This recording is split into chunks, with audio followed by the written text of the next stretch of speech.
So we'll call the town council meeting of May 12th, 2026 to order at 7:02. Jennifer, will you take roll? Councilmember Alberish, Here. Councilmember Brown, Here. Councilmember Gold, Councilmember Wall, Here. Mayor Domkowski. Here. Councilmember Alberish, will you lead us in the Pledge of Allegiance?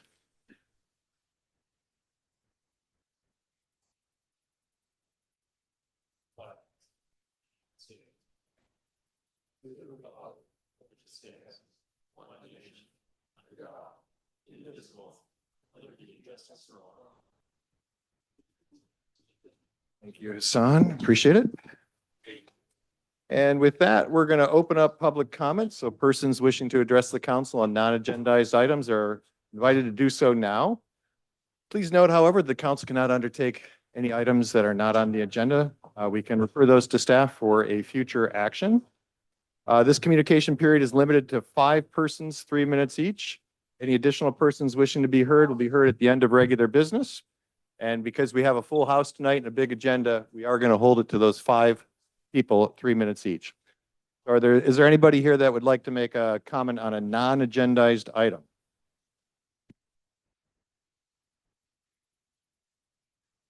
Come on up.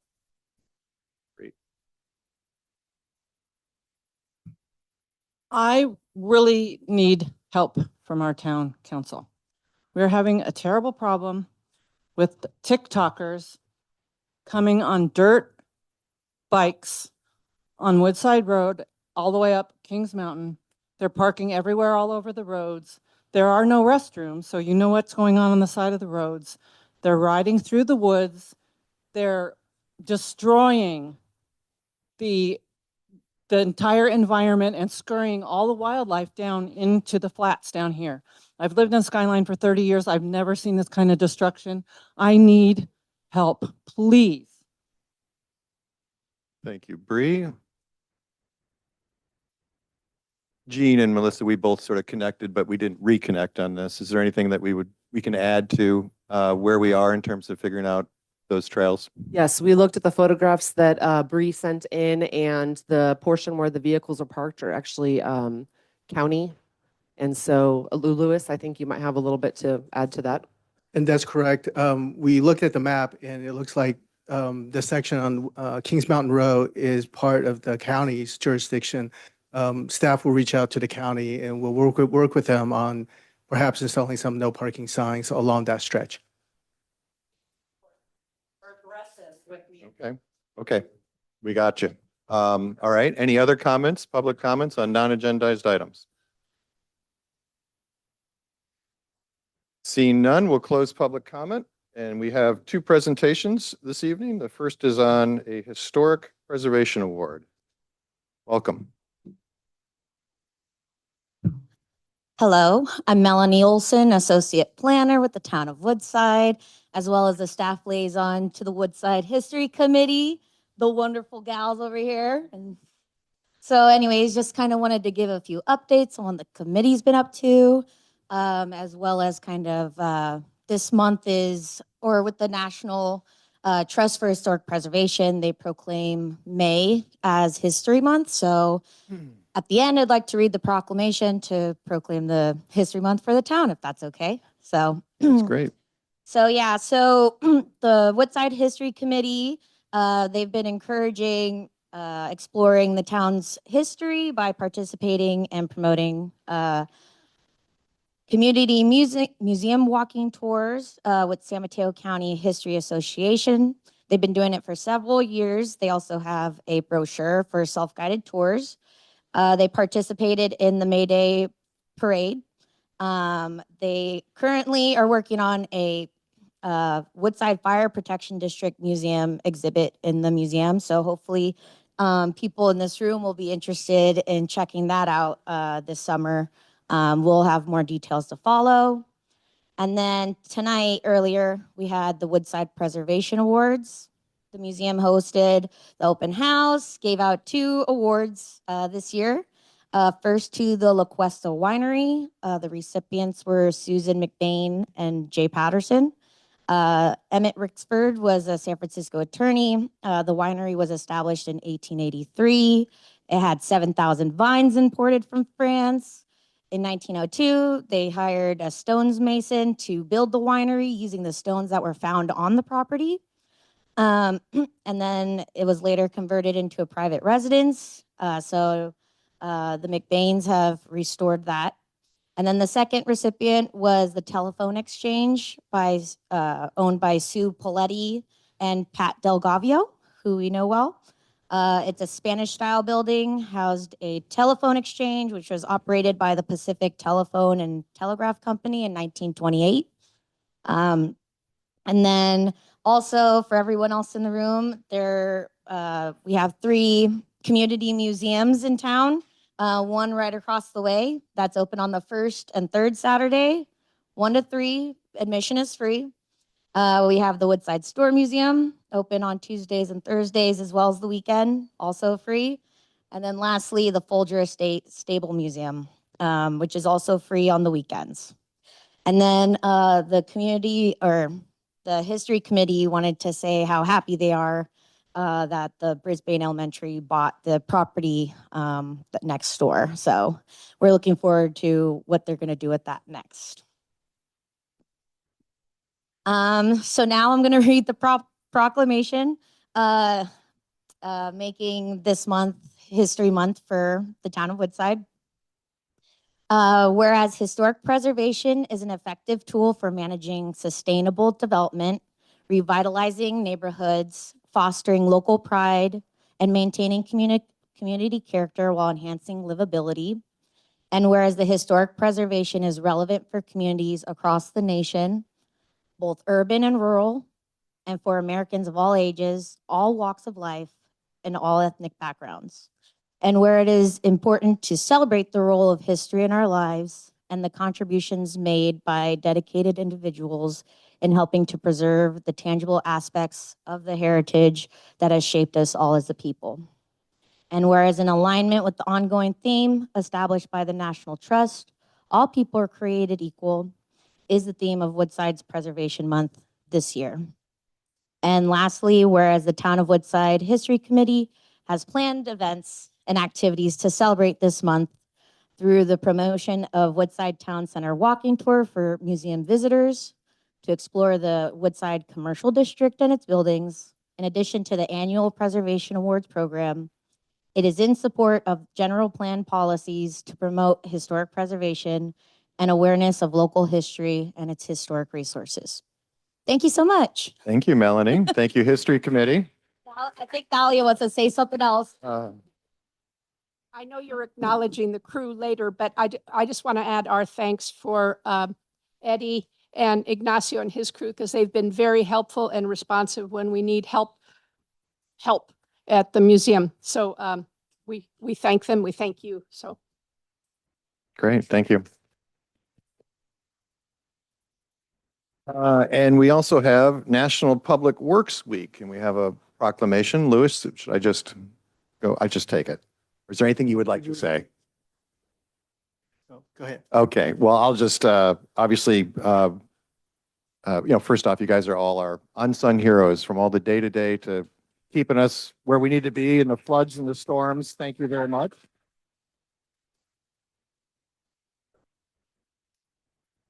And we have this proclamation to recognize National Public Works Week, which is this week.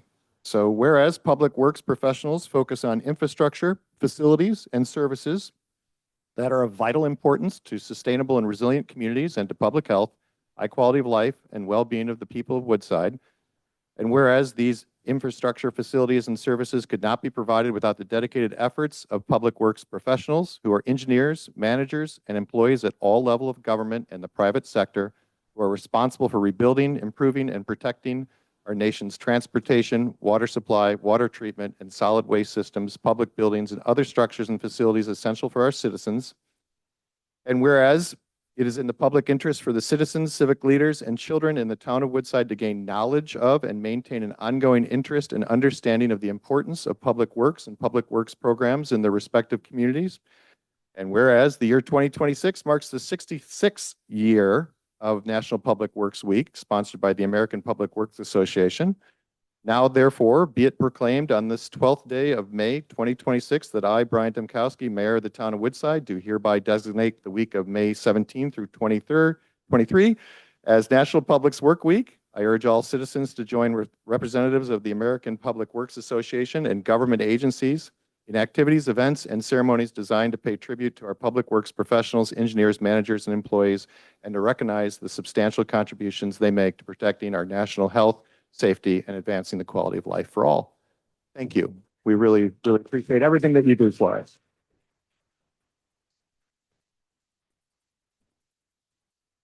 And Mayor, if I may, I would like to, I have our public works staff here today with me in the audience. I would like for them to stand to receive this honor and recognition. And also, if I may, also point out that last Friday, our maintenance supervisor, Ignacio Hernandez, received an award, Operation and Maintenance Person of the Year award from the APWA organization. So I have a plaque here today, and we're going to present this to him tomorrow. So congratulations to the team. I'm really proud of them and of their service to the town. And thank you for your continued support. Thank you.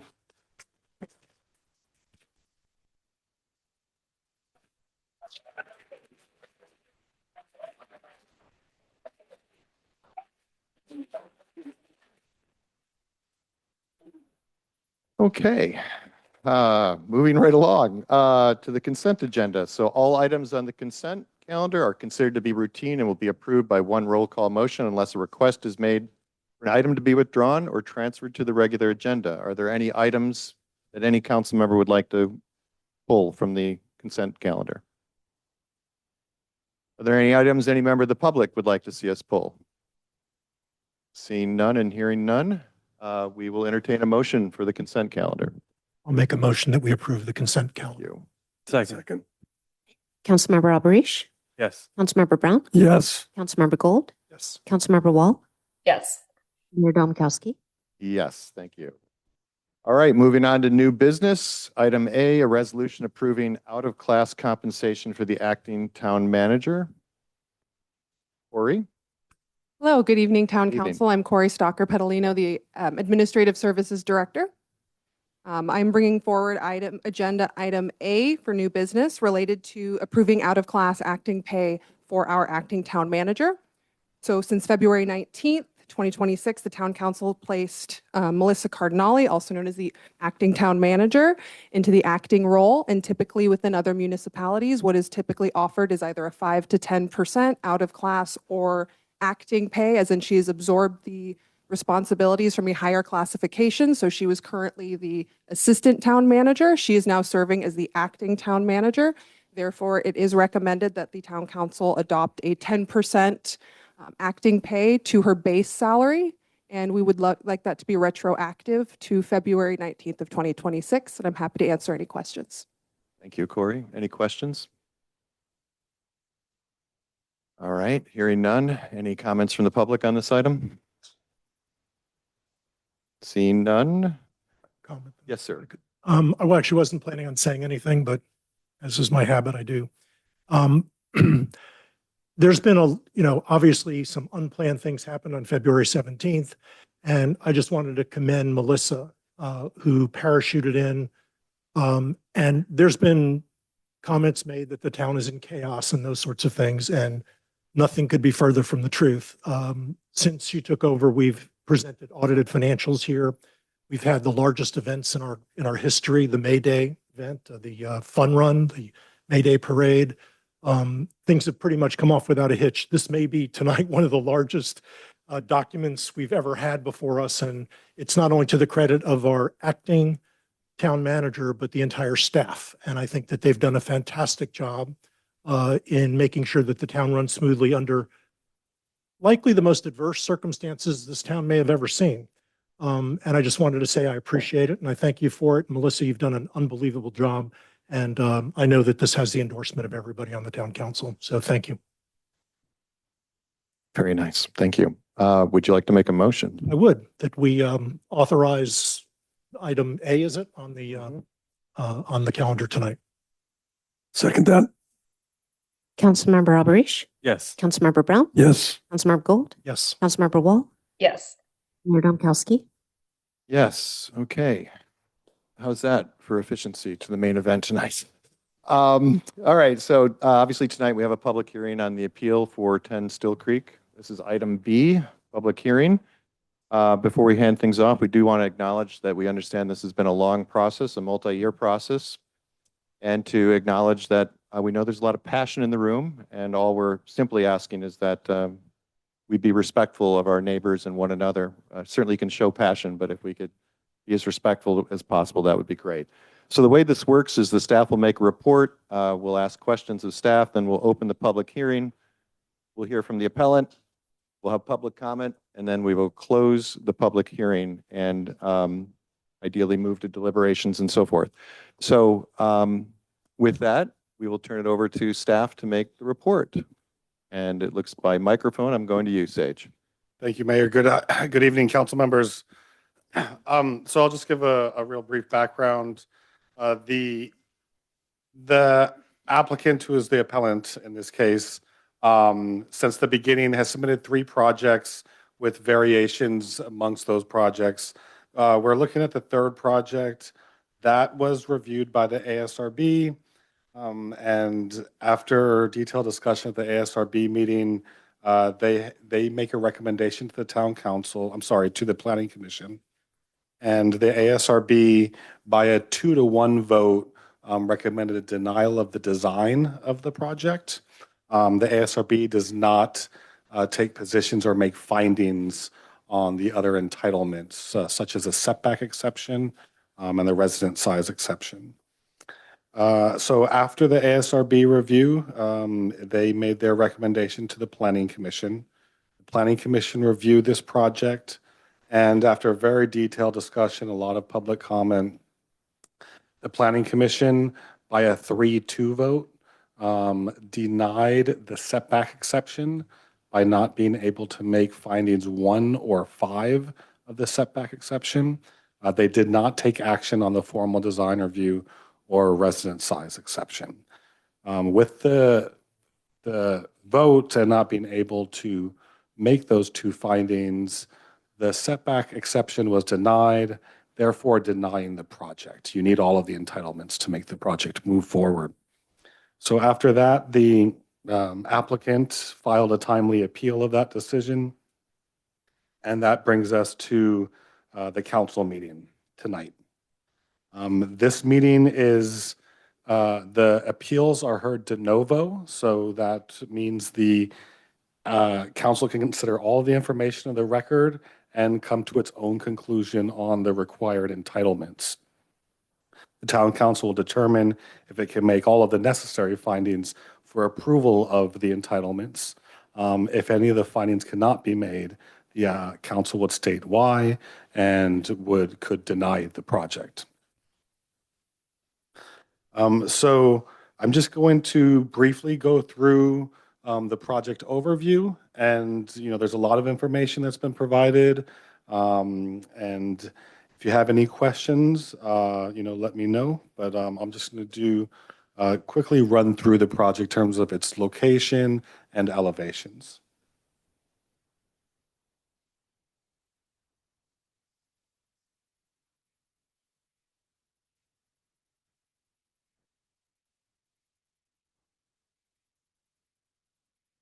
Okay, so this is the full site on the left side.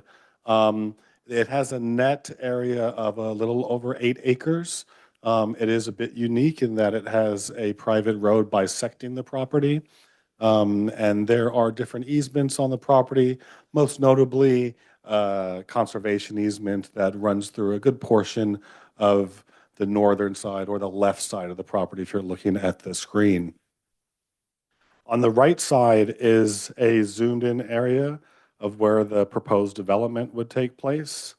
The applicant is proposing a main residence with an attached garage area that has a JADU, a junior ADU on top of that, as well as which also attaches to an accessory dwelling unit. So if you see where my cursor is, this is the proposed location of the main part of the main residence. There's a grove of trees in this area here, which are represented by the black dots. And this piece here is an elevated enclosed bridge or hallway that connects from the main piece of the residence to an area that includes an elevator with the JADU on the middle floor and the garage on the lower level. Then this attaches to a 2-level ADU just to the north. The property here is accessed from Still Creek Road.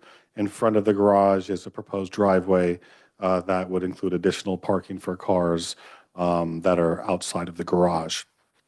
Across the street of Still Creek Road, the applicant is proposing 1 ADU, and that also has its own parking area that would be accessed for that ADU.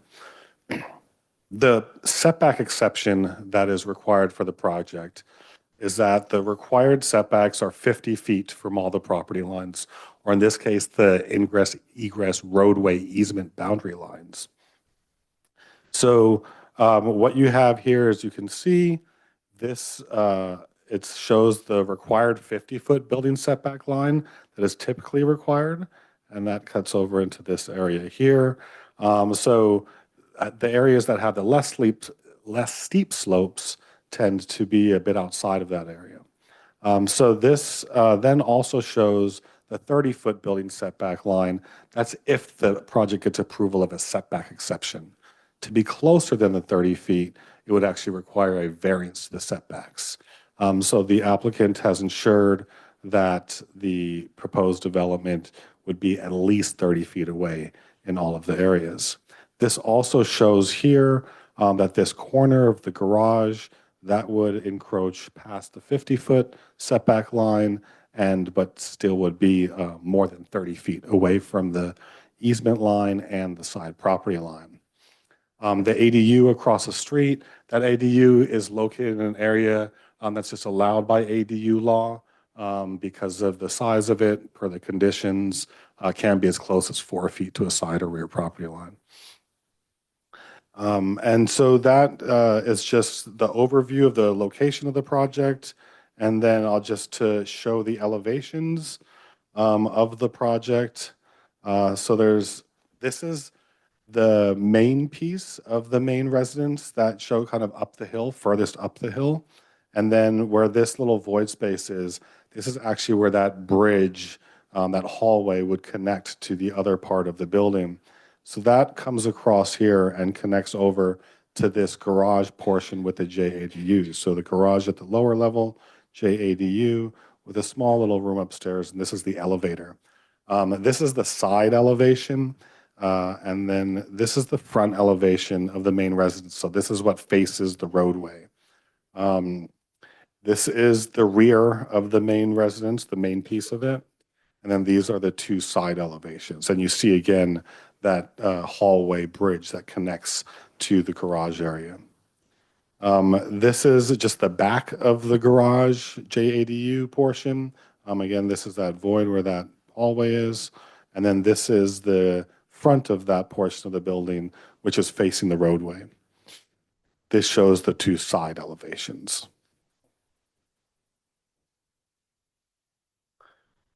This is the portion of the attached ADU. So this is the one furthest down the hill in front of the main portion of the building. And this is the attached ADU. It has some decks and balconies on the front. And this shows it from the rear. So it's kind of dug into the hillside a bit. And then this shows the 2 side elevations. These 2. And then this shows the elevations for the ADU across the roadway. This is the elevation from the roadway. So it's relatively low profile, but because of the steep hillside, it does drop down the hill. And then I'll just go through here just briefly. The applicant has provided some renderings of the project, so it helps to visualize a little bit more. And back here is the main portion of the residence. This is that attached ADU towards the front.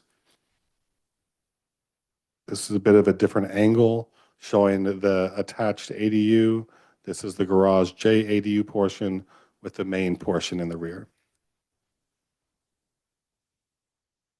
And just different angles. This is kind of the side. So main portion, the attached ADU with the garage J ADU in the background.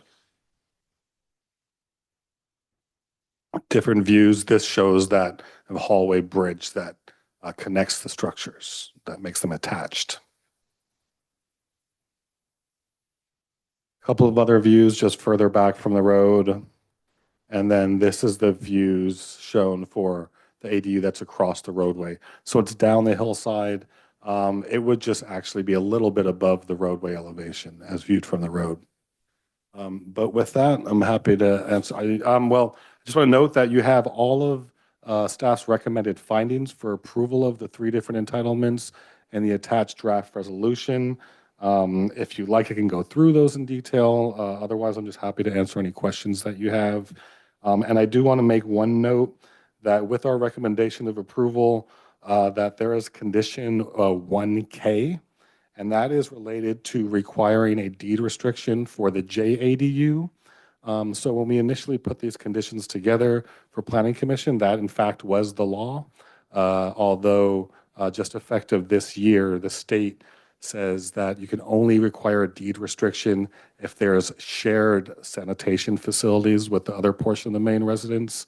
Because this JADU would have its own bathroom, this condition would not apply. So if the council does accept staff's recommendation, we would strike condition 1K, noting that that deed restriction is not required.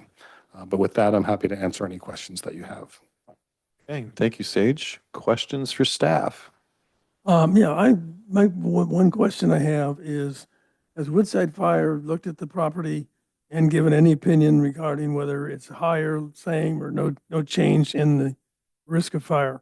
I don't think they've given a risk assessment, but they have been involved in the review of the project, as well as, you know, over the years as the applicant was developing the different projects. They did work with the town to get a permit for what we call a vegetation management of a property. And actually, I was out there with the fire district. There was at least 3 representatives of the fire district. They went around and looked at different trees and areas that should be cleaned up. And the applicant then obtained a permit and did a lot of that cleaning up that the fire district recommended. And then as far as this project goes, as with all projects, this gets reviewed at a preliminary level by the Woodside Fire Protection District, and they did approve it with their standard conditions. Thank you. Other questions? Oh, I guess it's my turn then. Is this or is this not something that is covered under the Housing Accountability Act? There are a lot of conviction on both sides of this debate right now. What's our view? It's staff's position this is not, because this is not a project that comes before you with no request for exceptions. Okay. And is the, there's a setback finding around page 123 to 132 that was submitted. That's something that we have either verified or that we believe is a reasonable analysis, or is it sort of unverified? It goes through every piece of history and then every property and potential setbacks. So those were findings that were the applicant put forward. What staff really did was focus on what staff believed the findings to be made. We reviewed this information. We reviewed the information from all sides, but our goals really from our professional background, and we just focused on recommended findings based on how we determined those findings to be met. Okay. Any other questions for staff? Okay. Well, then with that, we are going to open the public hearing, and we welcome the appellant and any members of their team to make a presentation if you would like one.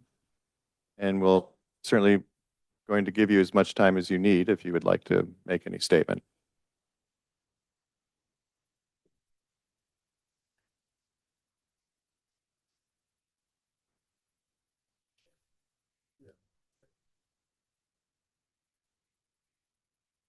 Good evening. I think our first speaker is going to be on Zoom, Okay. James Bransky, who designed the project. If you could. Great. Okay. Well, welcome, James.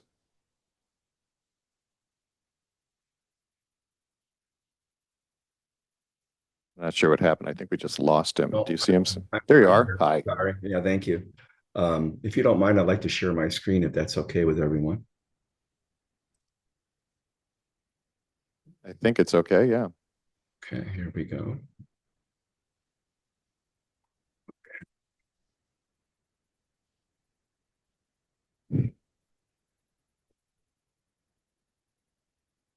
Can you see that image of the three-dimensional rendering of the house? Is that showing up? We're seeing your email. Oh, my email. Well, that's not Yeah. good. No, you don't want us to see that. Yeah. All right. I don't Got know enough if- of that going on right now around here. Yeah, right. Okay, hold on a second. Why would that be happening? Hold on. Let me try this again. Maybe I can move the. How about, do you see the image now or still the email? Still the email, right? We don't see really anything. Yeah, Let me try again. I'm sorry. it's okay. Share.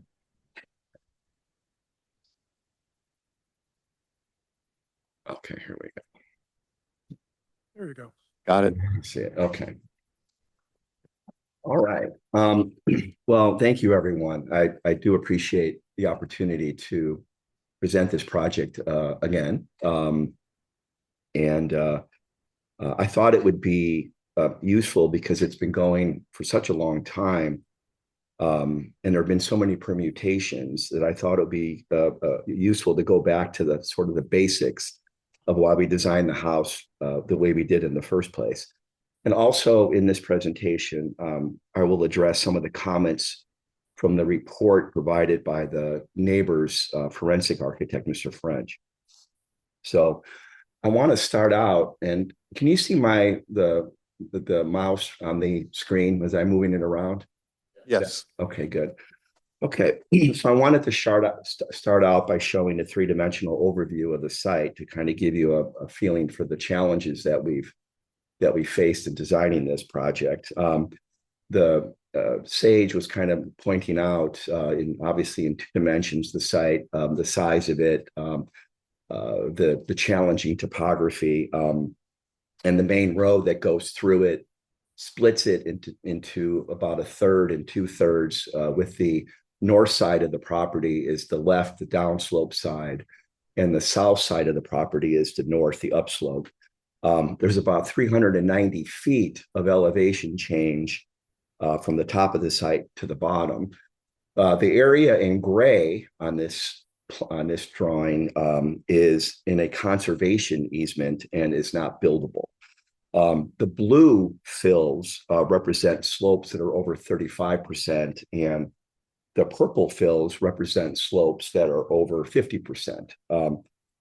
It's a good time to remember that the guidelines, design guidelines, generally restrict us from building on slopes over 35%, and especially slopes over 50%.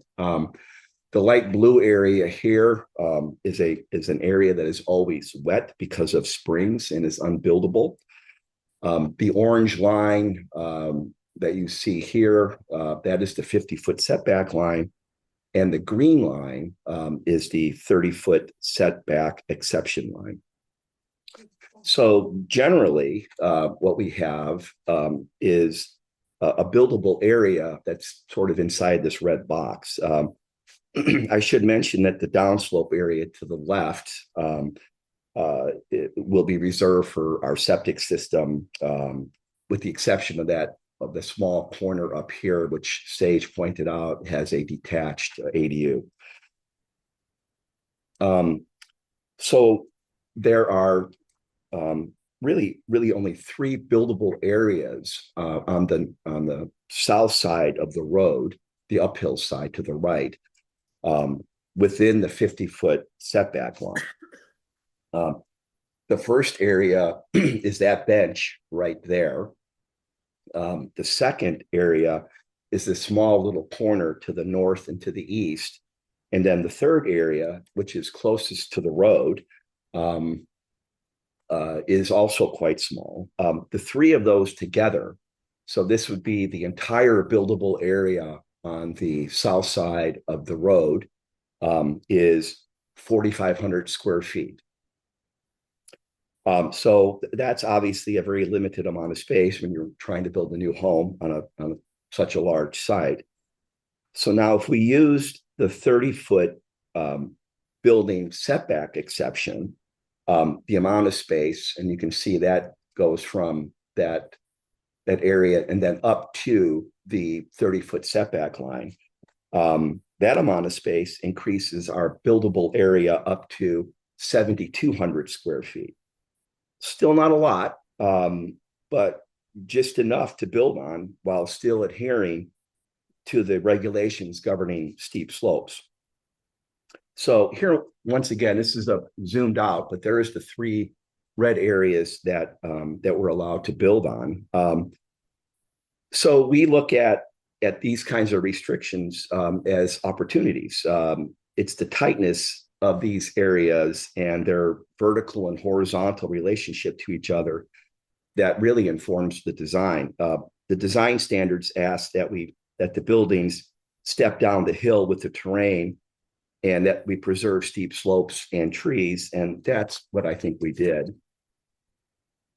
The building, so this is the design. Now I'm doing this without a lot of detail like you show in the renderings, but just to give you an idea of the massing of the buildings. The building is broken down into 3 components, each occupying one of the red areas we're allowed to build on. From the bench, which is up here at the top, the buildings step down the hill and weave through the trees. And the main house is connected to the garage, which is here, via an enclosed bridge that travels through a stand of redwoods. The 2 components that are closest to the road, that's the garage and then this attached ADU, present a 1-story face to the road. In other words, the 1-story section of those buildings is closest to the road. And when they step up to 2 stories, those areas are further up the hill and further away from the road. The main house occupies the bench, which is up here, and is elevated on piers. So we wanted to be able to get the house to have as big a footprint as possible in a relatively small area, like 2,700 square feet is what that red area is up there.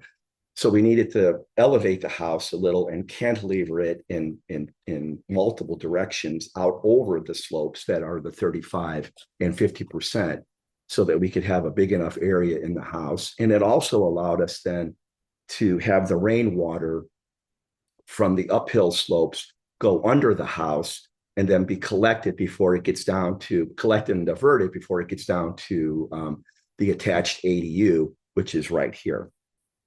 So I believe this directly addresses finding number 5, as I think the structures are subordinate to the natural environment, responsive certainly to the site constraints, and compatible with the rural character of Woodside. And I should note here that the vocabulary of the and the materiality of the design, as you see in those renderings that Sage showed you and the first rendering that I showed you, was heavily influenced by the neighboring 95 Skywood and 35 Still Creek.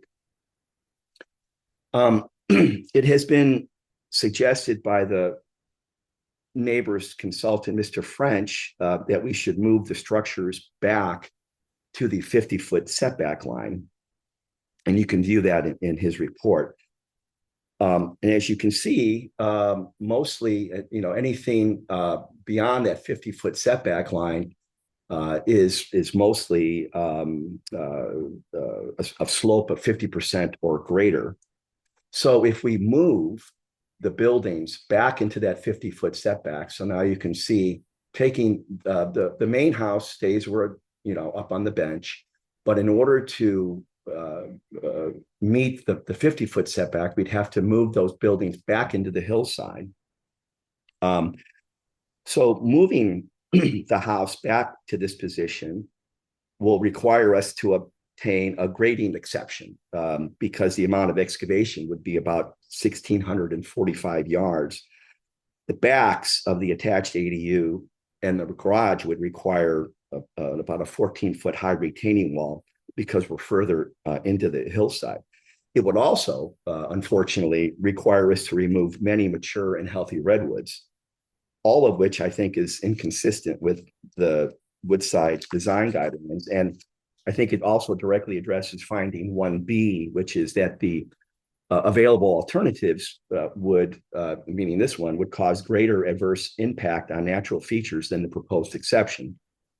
And also, I think finding 2, which directs us to cause no significant impacts to the applicant's property, adjacent properties, or surrounding neighborhood and town, and finding 4, which directs us to cause the least amount of disturbance to the site. To give you a feeling for the massing from the street, now, again, this is not a detailed drawing, but purposely so, just to have you get a feel for the size of the building relative to the backdrop, which is the hillside and the trees. So to give you a feel of that massing, this view, which is from the street, which shows the building as is currently designed and situated at the 30-foot setback line. This is the same view, but with the building moved to the 50-foot setback. As you can see, the visual difference is pretty minor. However, the impact on the site is profound because of the loss of trees and the additional cutting into the 50% slope. Here is another view. This is the view of the rendering that I showed you at the very beginning, also from the street, but from the northwest. This is the 30-foot setback, which the 30-foot setback exception. Here's the same view with the 50-foot setback. Again, the visual difference from the road and the impact from the road, I believe, is relatively minor between those two. But again, the site impacts are really significant, and we'd love to avoid that. This, I think, also addresses finding number 3, that the proposed exception will cause no significant adverse impact on the privacy of the neighbors. I don't think either one of these situations, whether the 30-foot or the 50-foot impact, will make any real difference there. The next set of slides is in response to Mr. French's contention that we've misrepresented the size of our building because our floor plans don't align with our size calculation exhibit. So this is Mr. French's figure 50. And just before this, in his report, he states, quote, "This shall be granted argument is predicated on the project's total floor area, which might not apply to a project that provides inaccurate data. Since the floor area calculations do not match the physical geometry of the floor plans, the fact that the project is under 8,800 square feet is unverified." So I believe that this statement reflects sort of a fundamental misunderstanding and misreading of our floor plans, and perhaps the method that Woodside uses to calculate building area. And let me demonstrate, if you don't mind. In this figure, Mr. French attempts to align our floor plan with our floor area calculation exhibit. And you can see the lines that he's connecting between various corners of one drawing to the other. The issue here is that he's aligning the wrong corners of the plan. On the far left, he attempts to align the corner of our office, which is right here, with the edge of our exterior uncovered entrance, which is this. So, and the uncovered terrace, the exterior and uncovered terrace, that does not count in the area calculation, and therefore it's not shown in our exhibit. He also misaligns the northwest corner of the attached ADU here with the exterior and uncovered terrace in the northwest corner of the ADU up here. I'm going to show you those. Those are the terraces in question. Those terraces do not have floor roofs over them, so they do not count in the floor area calculation. So just to sum this up quickly, here is a slide showing ADU number 2. This is the outline of the parts of the building that contribute to the area calculation. The blue area is the uncovered terrace, which does not contribute to the area calculation. This is the area right here of the garage and JADU that contribute to the building area. This is the house. These are the areas that contribute to the building area. And these are the terraces that do not. Here's Mr. French's alignment. Here is the proper alignment. So, and if you go to another slide and kind of show you that those are the corners that should be matching up. And then you can see, again, that those are properly aligned. And the exhibits are correct as they were originally drawn. And therefore, our area calculation is correct. And we are below the 8,800 square foot cap. And that is all. Okay. Thank you, James. Any other members of the team? Yes, sir. Welcome. Yeah, I'm Charles Kissick with Sigma Prime Geosciences in Half Moon Bay. We did all the engineering, geologic and geologic work on this project for several years now. And I didn't know I was going to be here until about 2 hours ago, so I have nothing prepared, so I'm just going to have to wing it. First of all, I'm extremely familiar with the area, having grown up on Skywood Way since 1966. So I know the area very well. And the bottom line, I could go into a lot of detail, but the bottom line is the site is stable. There have been concerns brought up about slope stability and faulting, but there's no faulting hazard in the area. The nearest active fault is the San Andreas Fault, about a mile away. There's a secondary potentially active fault about 250 feet down the hill to the toward the east, down the hill, and which has no potential impact on the project. And then we spent quite a long time studying the stability of the site, slope stability, working closely with the town of Woodside, and as well as their reviewer, Cotton Shires and Associates. And after going back and forth with a lot of field work and lab work and analyses and air photo analysis and all these other things with LiDAR, between us, Cotton Shires, Woodside, and everybody involved in this project over the last several years, we've concluded that the slope stability hazard is low. You can never say zero in any hills anywhere, but it's very low and not really much of a concern.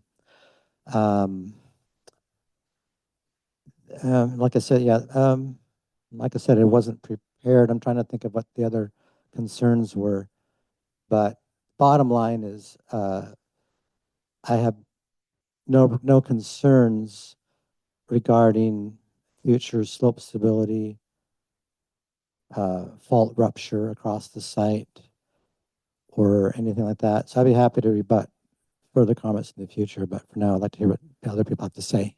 Okay. Great. Thank you. Yes, sir. Good evening. Good evening. Thank you so much for your time today. My name is Ryan Patterson. I'm an attorney for the project applicants. And I first want to thank staff for all the hard work and time that they have put into this project over the course of years now. It's a lot, and I just want you to know we appreciate it. I'm going to be speaking mostly about the law here and why the town is required to approve the project as proposed, with the exceptions as requested.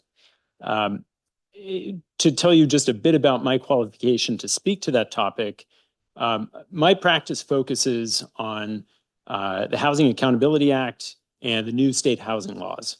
I believe that I have litigated more Housing Accountability Act and state housing law cases, probably than anyone else in the state. And I say that because I want to give you my analysis of this project and its request for the exception. And I think you're going to hear a lot of folks speak about the law and what it means, and they may be less familiar with the law. So to start, the Housing Accountability Act, Government Code, Section 65589.5. This is a law that's older than I am, but was recently amended. It has been amended a number of times recently to make it stronger and stronger. Likewise, the ADU law has been amended recently to make it stronger and stronger. And that's the environment that we're operating in today. In short, the Housing Accountability Act, or HAA, requires that when a project meets the objective applicable standards, it must be approved at the density proposed. So in this case, you have a single family home and 3 accessory units. If the project meets the applicable objective standards, and this project does, I understand and respect that staff has taken the position that the project does not meet all standards because it is requesting an exception to the setback rule. But the way this works under state law is if the project meets the requirements for the exception, then the setback rule is no longer applicable because you qualify for the exception. This project meets the applicable requirements for the exception. And you've heard in quite a bit of written briefing from the architect, you've heard in his presentation just now why it qualifies for the exception. The project meets all of the standards. And how do we know that? Well, first, it is deemed compliant by operation of law. Under the Housing Accountability Act, a city or county has 30 days to decide and notify the applicant if the project is compliant or not compliant after the project is complete, after the application is complete. In this case, the project was deemed complete by law on December 9, 2024, and confirmed in writing by staff. The town did not provide an inconsistency determination within 30 days or by January 9, 2025. The consequence of this is final and certain under law, the project does comply with applicable requirements. Even if it didn't in reality, the law says it does. But thankfully, in this case, it actually does meet the requirements. And I know that many of the standards are not actually objective. And I'll speak to that just briefly, but remember, it has to meet the applicable objective standards. Here, the requirements for the exception are largely subjective rather than objective, and therefore not actually required under law. So for example, finding number 1, no conforming alternatives or alternatives will cause greater environmental damage. There's several terms that are not actually defined in the code and are not, as state law says, quote, uniformly verifiable by reference to an external and uniform benchmark or criterion available and knowable by both the development applicant or proponent and the public official before submittal. It's for that reason that a lot of cities have been moving away from these types of standards in recent years to make them more objective, more concrete, more defined. These are kind of an older relic of the past, the way that they're phrased. And in some cases, they may still apply to projects, but in this case, not. Finding number 2, no objective criteria to define a significant environmental impact. The applicant can't know if it meets that standard or not in advance.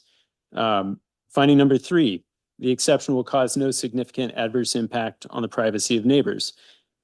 We don't have objective criteria in the municipal code to explain what a significant privacy impact on neighbors is. Now, this project does not, for the record, have a significant privacy impact. In fact, this has been designed so that it's pulled away as far as it can be. It's through heavily wooded terrain, sloped terrain. You can't see the neighbors from this project, and the neighbors cannot see the houses that are proposed here. There's literally no privacy impact. You have in your packets visual studies showing line of sight from the project site to each surrounding neighbor, and all you can see is trees. You can't see the neighboring houses. Neighbors have claimed that there will be a privacy impact because they will drive by the houses and look at the houses as they drive by for approximately 5 seconds that it takes to drive past. It's not a privacy impact to drive by and look at someone's home, or the possibility that someone sitting in her house might look out at the road at just the precise moment someone drives by. That's not a privacy impact on the car. And to tell this family that they can't build a home because someone might drive by and look at their house for 5 seconds as they drive past. We all have homes that look at roads, and roads that can see our homes as they go by. That's just not how it works. Additionally, some of these things, like consistent with the spirit and intent, goals and objectives of the general plan, this is textbook subjective. So these things don't apply, but we meet it anyway, as you have at some length briefed in your packets. Next, state ADU law actually prohibits imposing additional setback requirements. It's a 4-foot setback requirement. We are well past a 4-foot setback. That's state law, and we're giving as much setback as possible. Next, the junior accessory dwelling unit is being proposed with a setback under disability law. This is a requested disability accommodation under the Americans with Disabilities Act and comparable state law. They have family members with mobility impairments who are going to be aging in place here, who need to be sited in this location so that the garage is accessible from the road and the building is attached to the garage. Their home has to be accessible with an elevator from that garage sited at the road location. This is federal and state law. It goes beyond simply the zoning code.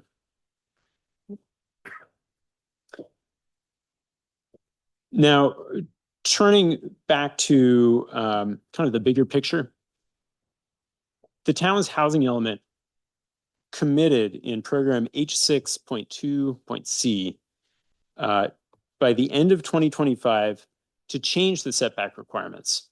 The town is committed to change from the current 50-foot requirement to the Woodside Glens model with reduced setbacks. It committed to do that by the end of last year. The town is in violation currently of its housing element commitment to the state. And for the town to then deny an exception that allows a home to be built in general conformity with that commitment, I mean, that's something to be careful of. HCD, Housing and Community Development Department, has authority to revoke housing element compliance, which would subject the town to the builder's remedy, meaning that none of the local zoning standards apply and people can build big buildings basically wherever they want. There are major financial penalties, monthly massive financial penalties that could apply, loss of funds from the state. And there are a lot of bad things. We don't want the town to go out of compliance with the housing element. So I think for that reason, it's important to show the state that even if the town has not complied with that obligation by the date they said they would, they're at least honoring it in spirit with, I think, the first project to come along to ask about that qualification, about that setback requirement. Beyond HCD, even to the project applicants, to this family, if the exception is not granted and the requirement is you have to build on a 50-foot slope, you have to do massive amounts of excavation and retaining walls, you have to cut down significant redwood trees and a significant number of significant redwood trees. If that's what the town is going to tell this family tonight, that is infeasible for them to build. If the town is going to tell them they can't position their parents' home, the JADU, in a location that is accessible to them with mobility impairments, it's not a feasible project. And the consequence of denying a project, rendering it infeasible in this way, is significant financial penalties.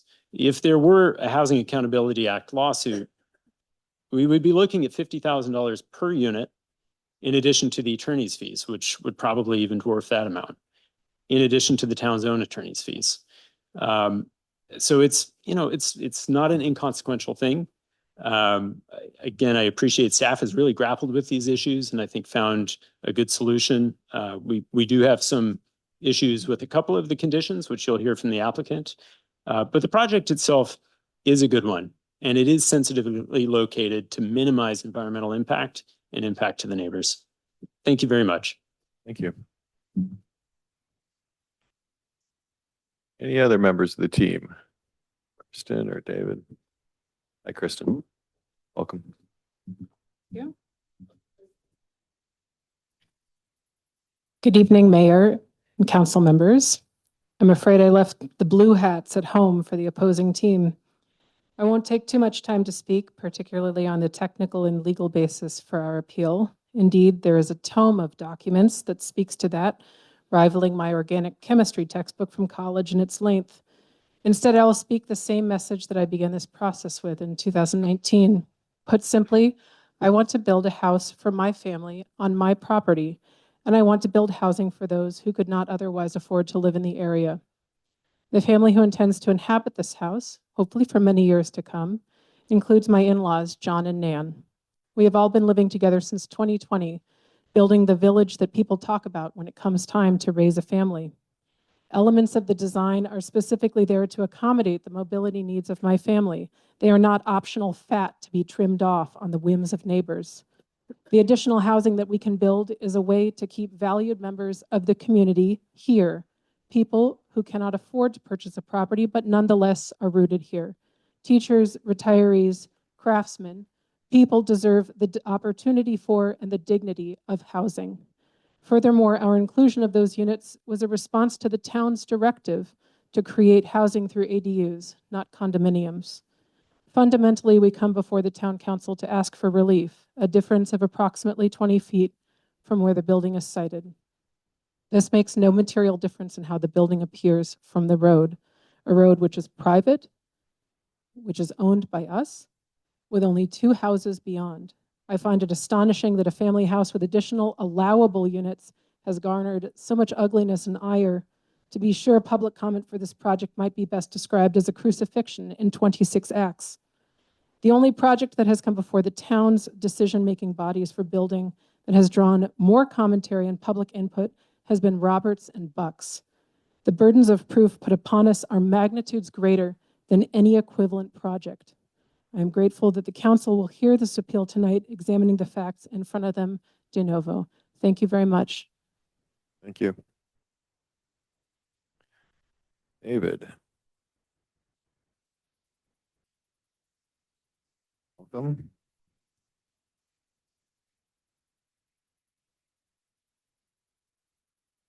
Like the only one that has to adjust the mic.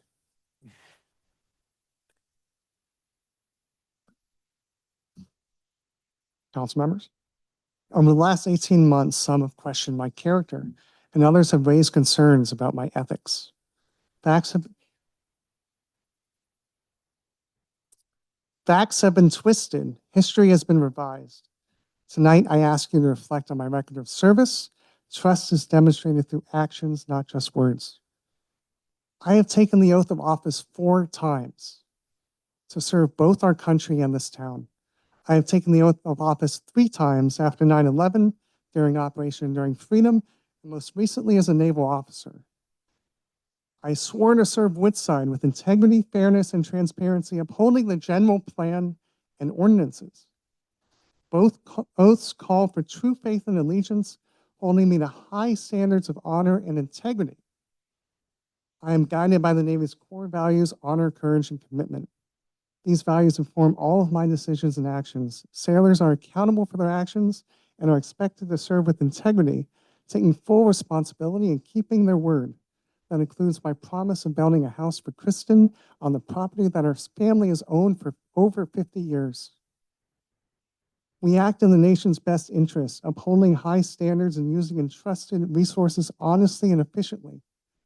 My position requires a 10-year background investigation and continuous polygraphs. I strive for positive change and improvement. That's why I attended every council hearing on the housing element, to understand the council's goals when updating the general plan. Tonight, I appear before you as someone who abides by the Navy's core values and has earned the Navy's trust and yours. This council also unanimously selected me to serve Woodside by appointing me to the ASRB. This is who I am. My words and actions, both here and elsewhere, show my commitment to service, integrity, and the trust you have placed in me. So trust the words I say, and trust the words of my team. This project has evolved through multiple conceptual reviews and design updates over the past 18 months. We began initially planning in early 2019 and submitted our first conceptual review in 2020. Through ongoing feedback, we updated the designs and setbacks periodically, making the most recent revisions in July 2025 to comply with the town code, town goals, and state law. Unfortunately, by pushing the attached ADU as far back as possible while still staying out of 35% slopes, we had to give up our goal of not cutting down any healthy significant redwood trees. Woodside is committed to meet state housing requirements mainly through ADUs, as specified in the housing element. Our project, 4 units on 10 acres, includes 2 ADUs, 1 JADU, aligns with the town's preference for low-density ADU-focused growth. I have firsthand experience with fire from my time as a volunteer firefighter and from damage control training in the Navy. While I was underway, there was a fire on my ship. My boat. I was a submariner. We are acutely aware of the fire danger in the area, which is why we developed a vegetation management plan independent of this project in 2024 and have gone above and beyond the requirements of today's fire-safe building code. As Jim can attest, I have not budged on the self-imposed requirements, including exterior walls with a 2-hour fire rating and exterior fire sprinklers, a system credited with saving over a dozen homes in the Palisades fire.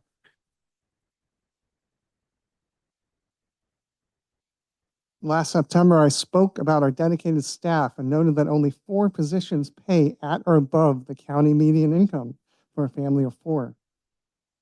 In both the Woodside and Petaluma Valley school districts, the pay tables don't even list a median family income. Many town staff commute from places like San Francisco and Half Moon Bay. Our son's teacher drives in from Hayward every single day. If you review the minutes from our first ASRB meeting hearing in 2020, you'll see we always discuss bringing affordable housing to Woodside through this project.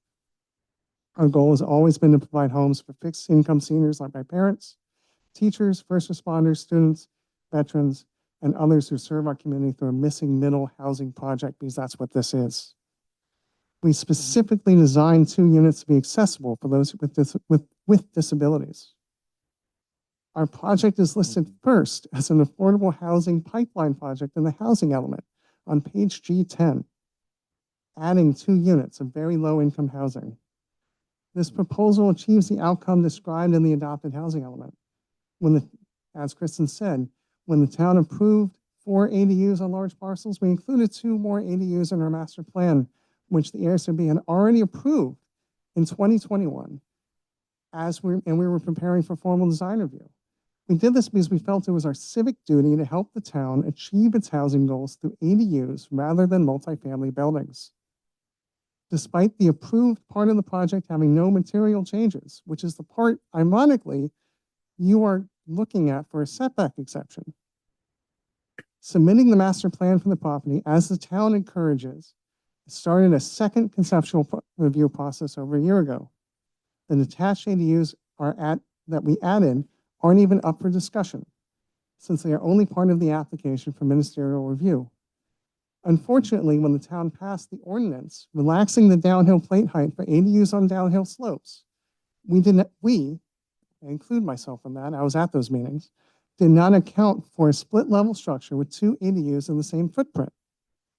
Something that is achievable on a downhill slope while maintaining the 1-story uphill plate height. So to eliminate the variance that second ADU would require, we removed it. Ryan talked about the housing program that we have failed to accomplish. We are in this meeting today in 2026 because we didn't do it.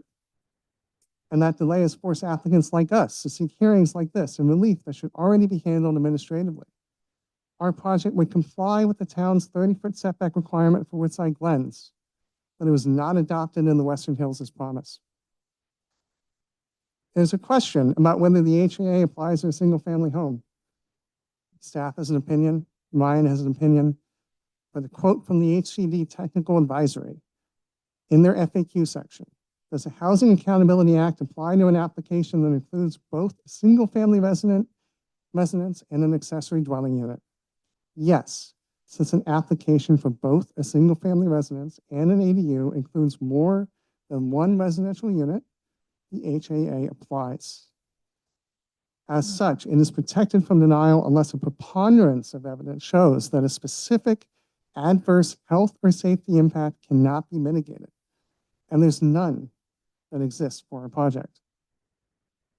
Some have argued that our project does not meet local objective standards because the zoning code requires us to request an exception. However, the zoning code does not match the general plan.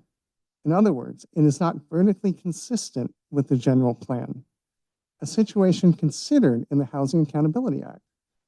Our housing element calls for updating the Western Hills outdated rules to align with the Woodside Glens template. Before incorporation, the Western Hills were subject to San Mateo County's much more relaxed setback standards of 25 feet in the front, 5 feet on the sides, and 20 feet in the back. And that's why most of the Western Hill properties don't meet today's standards, including those in the vicinity of Still Creek. These differences show why vertical consistency in the Housing Accountability Act matters. Local decisions must match local policy, housing goals, and state law. This protects the housing goals you set in the general plan.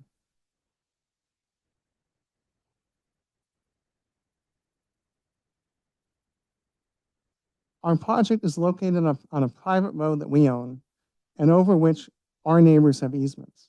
These properties, 3 properties have right-of-way easements across our land and building site, while others have implied easements on parts of Still Creek Road that do not cross the building site. And none of the HOA members behind me have easements on that road. We have held multiple Zoom calls, site walks, and kitchen meetings to discuss the project with Still Creek neighbors, despite contrary claims. Many Skyward Acres neighbors have expressed concern about this project, but those concerns only emerged after our Still Creek neighbors determined, as quoted from an ASRB meeting, that their private forest should remain undisturbed. Project opponents argue we should have reached out to them because they reside in the surrounding area. Yet they argued Skyward Acres wasn't the surrounding area at the Planning Commission meeting. The Planning Commission decided that the surrounding area consisted only of the homes on the parcel map for Still Creek Road, not all those in Skyward Acres. And this is the first time across the entire 17-year record of the current way we grant setback resolutions that a project was redefined based on the recorded parcel map as a reference to exclude identically zoned adjacent lots. The first time. If the Planning Commission had accepted the surrounding area encompassed by Skyward Acres as it has historically by looking at properties within a quarter-mile radius, Finding 1C would have been supported by the pattern of development, as many of the homes in Skyward Acres do not comply with the current 5-foot setback requirements because they were built when they were part of the county. But looking at Still Creek on its own, every house has some nonconformity, whether it's setbacks, slopes, or variances.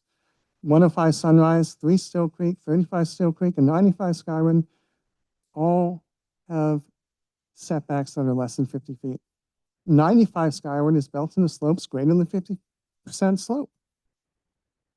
I never found the variance for that.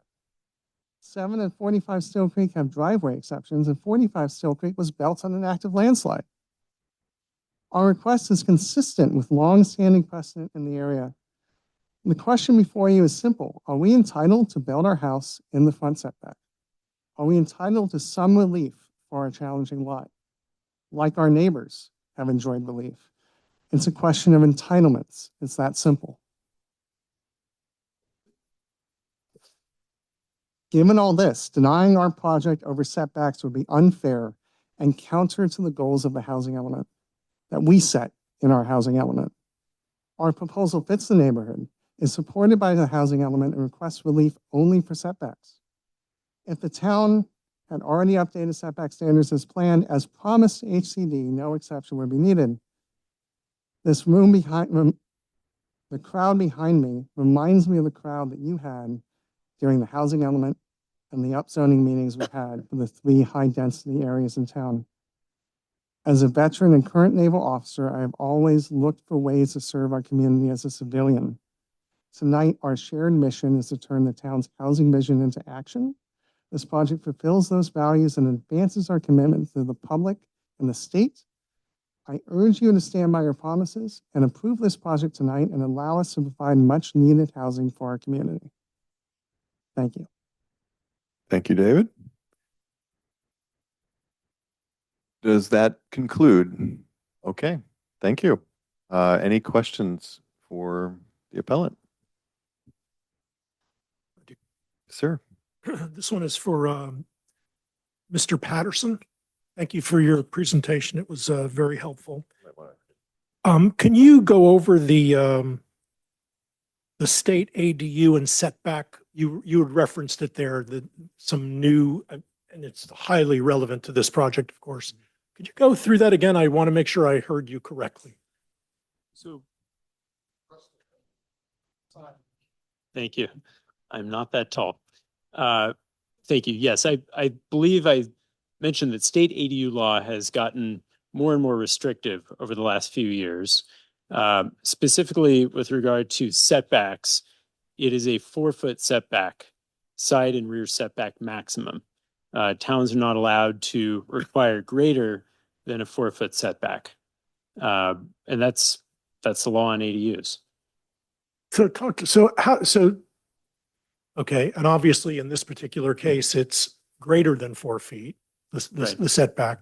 So is that the position you're standing on this one? I mean, there's other rationale that you've mentioned too. Right. Well, there are a number of different reasons why the applicant is entitled to a setback exception. But as it relates to ADUs, those setbacks should not apply at all. So it should be a 4-foot setback requirement. Thank you. Yeah, thank you. I wondered if I had heard it correctly, and I did. Okay. Okay. Any other questions? Just one technical one for me. How wide is the front ADU, the main ADU along Still Creek Road? And trying to think about that relative to the length of the property line. Trying to think of the relative encroachment, if you will. Give me 1 second. To look Yeah, up the I'm plan. sorry probably should have. At the length of The Still length, Creek. yeah, length. And how? I can give you that, David. Perfect. Jim got to it. Yeah. So give me 1 second here. So the length of that ADU, overall length is 48 foot 9 inches. From east to west to east. Yeah. So, And would you happen to know the length of the property line along Still Creek? Well, the overall length of the property line on Still Creek, I can give you a general feel for the length of that. Hold on a second. Let me just get to the right file here, the right spot.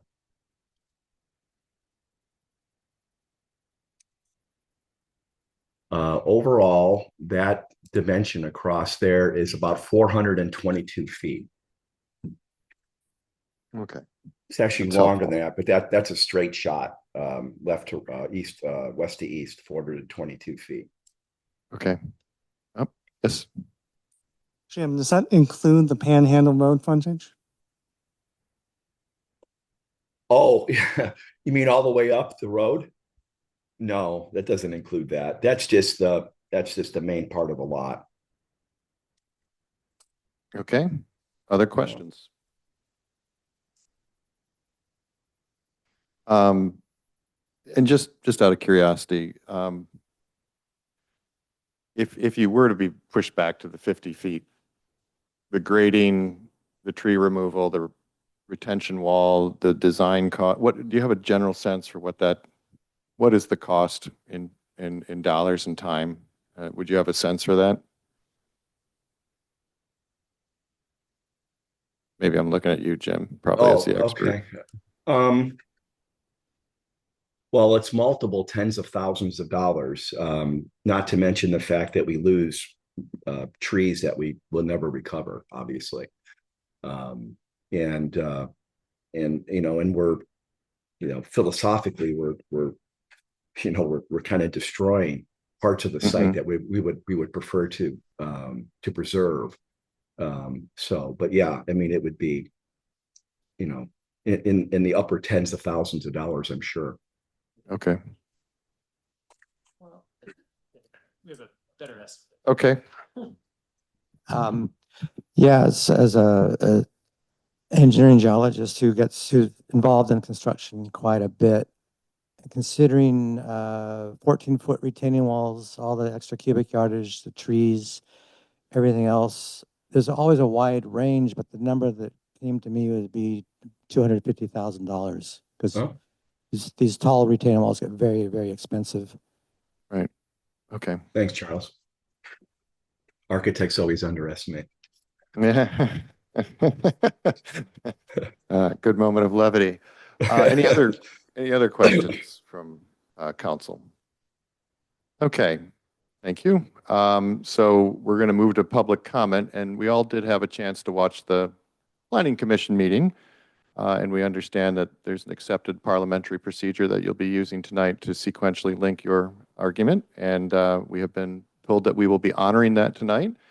The only rule that we have is that you can cede your time to the next person, but it doesn't aggregate. So you can give the time you have left to the next person, but there's no sort of aggregation at the end, if you will, to say we still have 12 minutes or something. We're going to try our best to keep up with what's going on. And also, we've received literally hundreds of pages in the last 24 hours and a lot of it in the last 2 hours. So if you've submitted a comment, we want to hear from you tonight. So make sure that you do speak to this tonight. If you're one of the many people that have submitted from that book. And the other thing we're going to do just before we start, we're going to go to the Zoom room first because we know when we start the sequential thing, it's going to be like an hour long. So we do have one hand raised in the Zoom room. So Jordan Grimes, we're going to ask if you'd like to make a comment. Oh, great. Thank you so much. Good evening, everyone. My name is Jordan Grimes. I'm a member of Peninsula for Everyone. We are a grassroots housing advocacy group here in San Mateo and Santa Clara County. Wanted to speak in support of the project this evening. I think the project applicants did a tremendous job of articulating the benefits of the project and the concerns, sort of dispelling the issues around it. I guess I'll just say this. Woodside has quite obviously been in the news a lot over the last couple years with regard to housing, particularly around the housing element, particularly around its creative interpretations of state law and how it applies to the town. I, would suggest that you maybe not take the path that you've pursued previously in creatively interpreting state law. I think the law pretty clearly here allows this project. The Housing Accountability Act is clear. The ADU laws are clear. And it would behoove you not to challenge the effectiveness and the applicability of state laws the way that you have in the past. They do apply. There's nothing that would preclude them from applying in the town of Woodside. I also just want to say, as a lifelong resident of this county, and as someone who will never, ever be able to afford to live in Woodside, you have people that you need who cannot afford to live in your town. You have teachers, you have store clerks, you have many other people who will never be able to afford to live in Woodside. If not for projects like this that provide units that would allow them to do so. When you choose not to build housing for those people, you put that burden directly on nearby communities like Redwood City, San Mateo, Menlo Park, etc. I would encourage you to do your duty, to do what I think all of you know is right, and approve the project and allow more people to live in Woodside. Thank you so much for your time. Okay, thank you, Jordan. Any other comments from the Zoom room before we go to Independence Hall for a bit? Okay, seeing none, we are open for public comment at Independence Hall.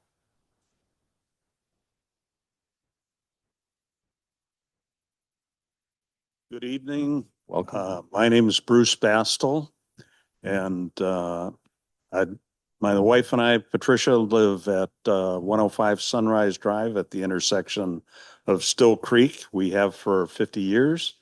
And we count on Kristen's mom and dad as friends and neighbors. I'm transmitting to you some comments from a concerned neighbor, specifically related to the recent submissions that you have here. So the comments are, good evening. Before the council reaches the merits, we need to make a process record. Applicants have submitted 342 pages today. If I can repeat that, applicant has submitted 342 pages today, literally on the day of the hearing. After 5 years of proceedings, that kind of last minute filing is not a fair process. It deprives the public, the neighbors, and frankly, the council itself from meaningful opportunity to review and respond. We would like a decision tonight. Let me be clear about that. More than 50 families have lived under this dispute for years. We are entitled not only to finality, but to a response. The current design remains non-compliant, dangerous, and unresolved. It continues to threaten our safety, our neighborhood, and even the insurability of our homes. So we are not asking for delay as a tactic, but finality must be fair finality. If the council cannot disregard the applicant's last minute filing or determine that it does not change the required findings, then the council should proceed tonight, affirm the planning commission, and deny the appeal. But if the council members believe the applicant's 342-page submission may matter, or believes it must be digested before deciding, then fairness requires a continuance. The public cannot be ambushed on the day of the hearing and then told that its silence or incomplete response means the new material is accepted. The code requires the council to decide whether every required finding can be made. That decision should be based on a fair record, not a document dump at the last minute. So our position is straightforward. Decide tonight if the council can do so on the existing record and deny the appeal, but do not reward the applicant's ambush by relying on same-day materials, and the community has had no meaningful chance to review. If the town proceeds while crediting these materials, it should be clear in the record that the public was denied a fair opportunity to respond. Thank you for your consideration. Thank you. For the record, is that from David Madrid? That letter? No. Who's the letter from that you were reading? Yeah. David Madrid. Yeah, that's what I thought. Okay, thank you. Yes, Joan. Yeah, go. Please. Thank you. Can you hear me okay? Yes. My name is Joan Main, and I live at 7 Still Creek. We are not here tonight, nor is anyone here with a yellow hat on or not, to ask you to deny housing or deny ADUs, or even for the right to Kristen and David to build on their property. We know that is the case, and we support that. Here's what we are asking. There are more than 60 individuals in this neighborhood now who are concerned about the same things we'll present tonight. We ask that you, in fact, ask the applicants to follow the same codes we all are not only asked to follow, but embrace as residents of Woodside. We are here because we love Woodside. It's a special and unique place. So is Still Creek. Still Creek is a very special place.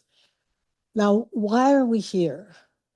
Over 5 years of review, the ASRB found the applicants did not adequately address their recommendations. The Planning Commission agreed.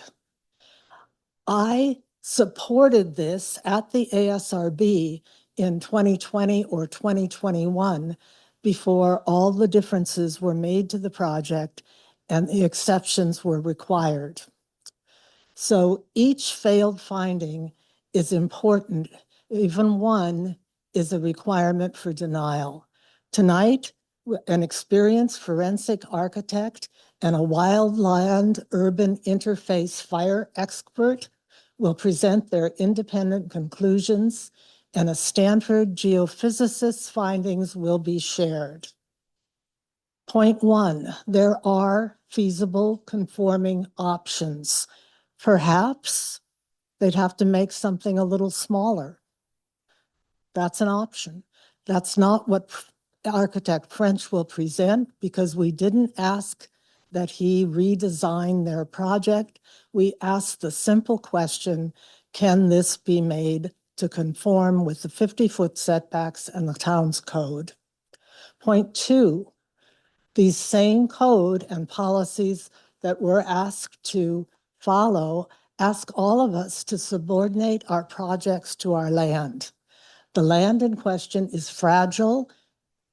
Point three, the site sits on geologically unstable land, and we will share the fire experts' findings of the implications of the setback. Point four, we believe the law allows you to do this because of public danger. I'm running out of time, so let me finish and say thank you very much for your time. We do not ask you to deny housing. We do not ask you to deny ADUs. We ask you to support the decisions of the Planning Commission. Okay, thank you. Sorry Thank to you. go over. That's okay. Thank you. Well, Really, not we okay, are but trying hard. I appreciate it. Yeah.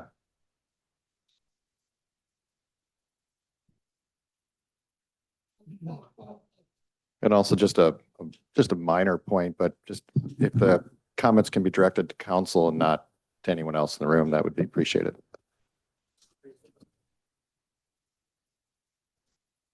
Good evening, Mayor Dombrowski and council members. My name is Hans Main and I live at 7 Still Creek Road. I'd like to introduce Adam French, an experienced local architect with over 30 years of experience. He's a member of the American Institute of Architects and holds certification from the National Council of Architectural Registration Boards. His practice includes conception, detailing, coordination, and construction of structures, as well as forensic architecture and expert witness testimony. He's been retained to investigate construction defects, premises liability incidents, property damage, and code compliance issues. He will address one of the key elements related to the proposed plans at 10 Still Creek, that feasible conforming alternatives exist. Thank you. Thank you. Adam. So you're ceding your time to Adam, 2 minutes and 18 seconds.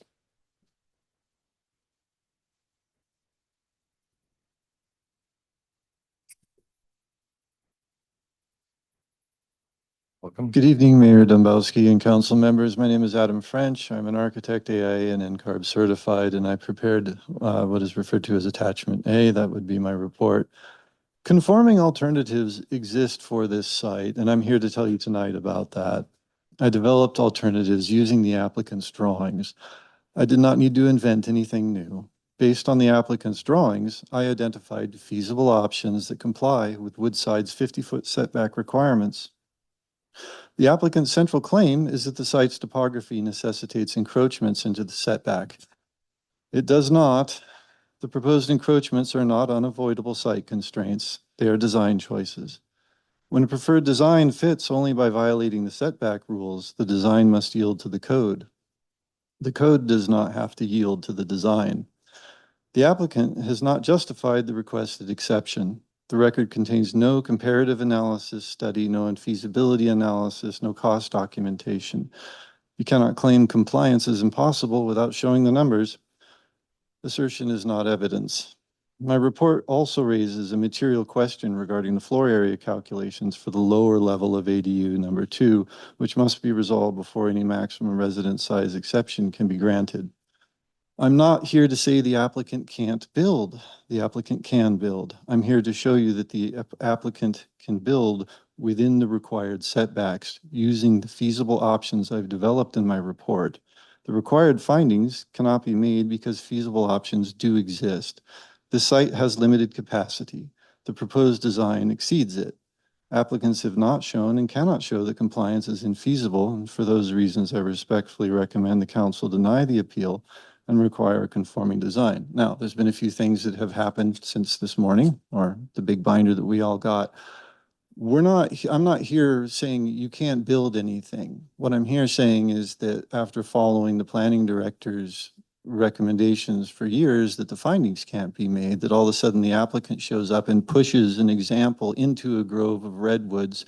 And that's not the case. I didn't come here to draw all 5 findings mysteriously unable to be proven all in one go. So I request that you take a look at my report, the way that I've drawn the buildings, redesigned, moved back into the setback. And I believe that you'll find that they do comply with the existing rules without the need for any exceptions or special pleading or moving the goalposts. Thank you. Okay, thank you.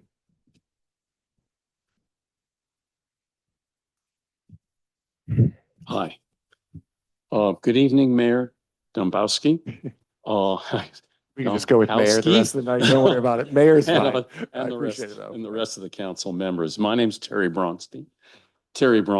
And I've lived at 150 Sunrise Drive, adjacent to this area, for 47 years.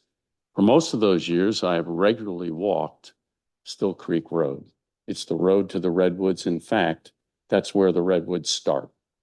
What I see as I walk down that road today is a mass of yellow story poles. How many of you have actually seen the site, gone to the physical site? You've all gone. Okay, then you know that what we were shown as drawings just a few minutes ago of the site don't resemble the actual site. Among other things, the site is the drawings are obscured by heavy shade. There is no shade. The trees are gone. You've just heard Architect French's expert testimony that conforming alternatives exist.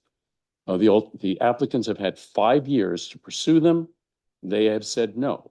Their design is a personal preference to imitate the architecture of 95 Skywood. Not the only option the site allows. Their latest rationale for refusing to comply is they cannot move the attached ADU without removing a protected redwood tree. That statement is extremely disingenuous. Why? Because in August 2024, the applicants received a permit to remove some dead and dying trees on the site. They also requested approval for 26 additional trees to be removed, and I'm quoting directly from their application, facilitate the site's future development. That tree removal permit conditioned no development related trees shall be removed without an issued building permit. Okay? They weren't allowed to cut down any more trees.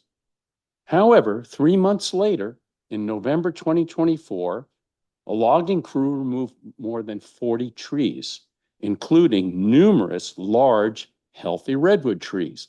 That's why there's no shade. Exactly where the applicants plan to build the main residence and the garage and tower and the JIDU and the elevated bridge and all the rest. That permit condition has not been met. That was actually an act of disrespect, intentional. When asked, the applicants told the ASRB it was a spontaneous neighborly gesture to remove fire risk for the neighbors, but no neighbor's home is anywhere near this. The properties are large, they're measured in acres, not feet. They all have dense redwood forests on their own land, thousands of trees.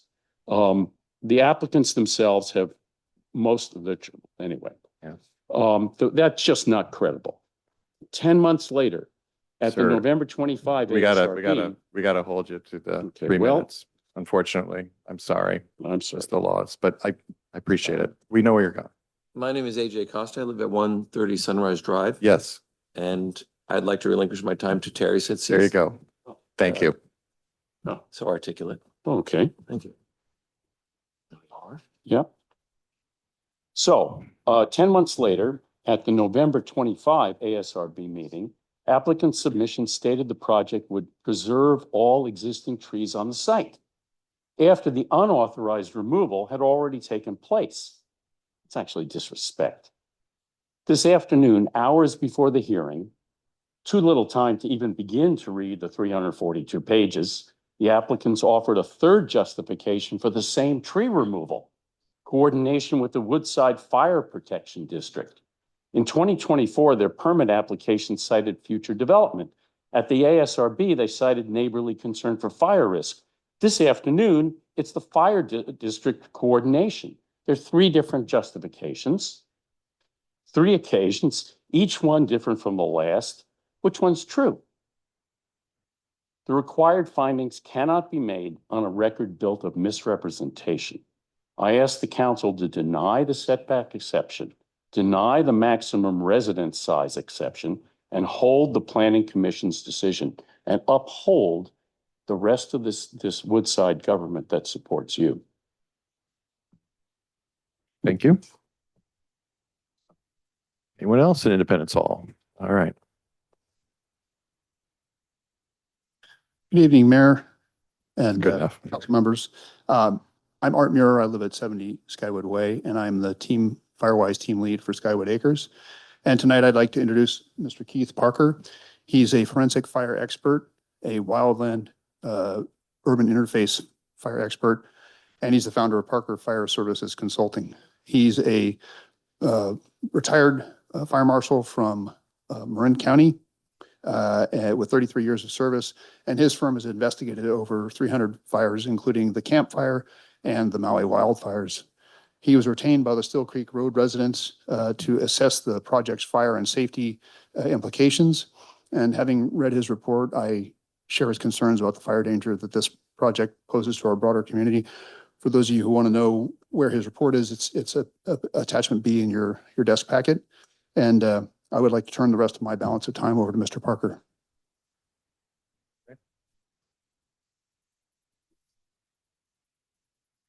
Good evening, Mayor and council members. My name is Keith Parker. I founded Parker Fire Services Consulting, and I primarily do forensic fire investigations. And I'm also a forensic researcher in the wildland fires and investigations. As mentioned, in my 33-year career, I spent 5 years as a county fire marshal. I'm familiar with all the issues that are being raised here, and I understand this is a very emotional issue for all the parties involved. And what I hope to bring is some independent observations and thoughts that my training and education and experiences have allowed me to analyze in this situation. And I understand that the council is getting a lot of advice on what they must do. I'm not going to do that. I understand that you're trying to reach a balance here, and it's very difficult in a situation like this. So when I look at projects like this, when I start evaluating them, I often look at it from the point of view, I'm on my fire engine responding to an emergency, and I'm getting off the fire engine. What is being presented to me from this project? What does this add to the complexities of an incident? My report is probably a little overly detailed. It's fairly lengthy, and I went into all these issues in depth. So just to summarize, there's really three key areas of concern here. One is that there's 4 independent parking spaces. And by that, I mean, if you look at the plans, there's only 4 spaces that you can park off the road that are guaranteed you can get in your car and leave. All the rest are dependent upon those 4 spaces being vacated to be able to egress. My experience is that things such as parties, whether it's a summer party, holiday party, you're going to end up with people parking on the street. And I don't think anybody doubts the fact that that street cannot support vehicles parked along the sides of the road and still provide for emergency access. This is not just a fire issue. This is an issue that arises all the time in these types of areas. For a simple emergency medical aid where you can't get through, you have to get out and walk to the houses past, and then it also forces you to back to a point to turn around. Such a large project will also increase the complexities of fire attack, both initial structure and wildland fire attack. And it will also impact the ability to evacuate people and get emergency response into an area should a significant wildfire move through the area. The changes that result from this essentially large development on a very small 4,500 to 7,200 square foot project. I'm sorry, is that? No, you still have 2 minutes. Keep going. Okay, thank you. Okay.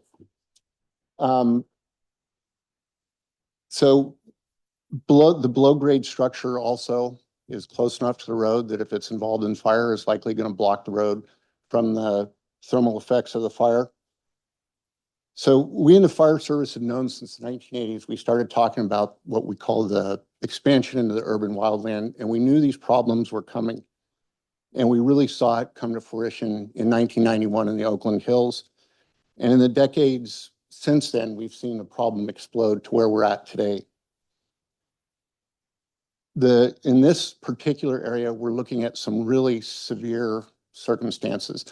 We've already talked about how steep the terrain is. There's a major drainage that runs up to the street, and then as it moves forward, it splits into 3 drainages going up to the communities above. We also have had fire exclusion, no fires through the area, and the logging and poor logging practices that have allowed for a massive accumulation of fire fuels. So our redwood forest is very significantly altered in the area.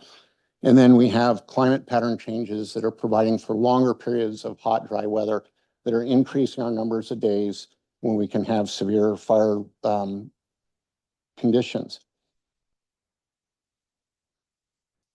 So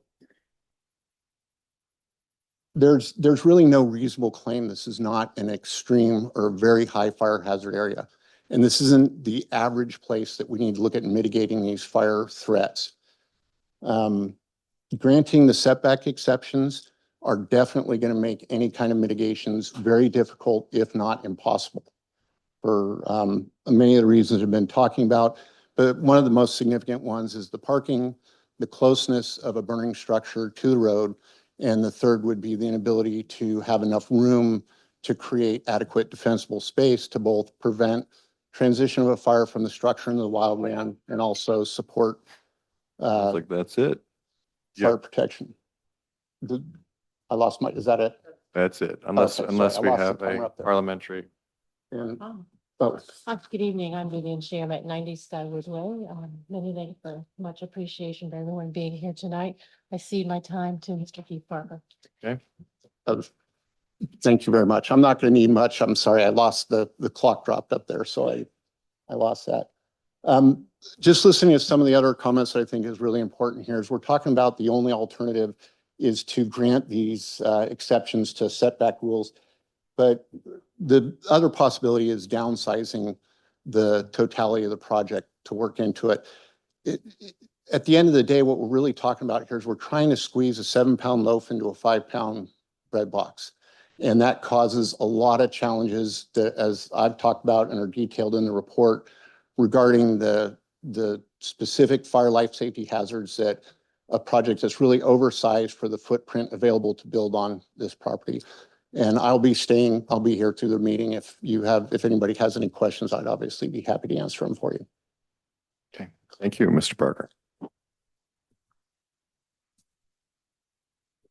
Come.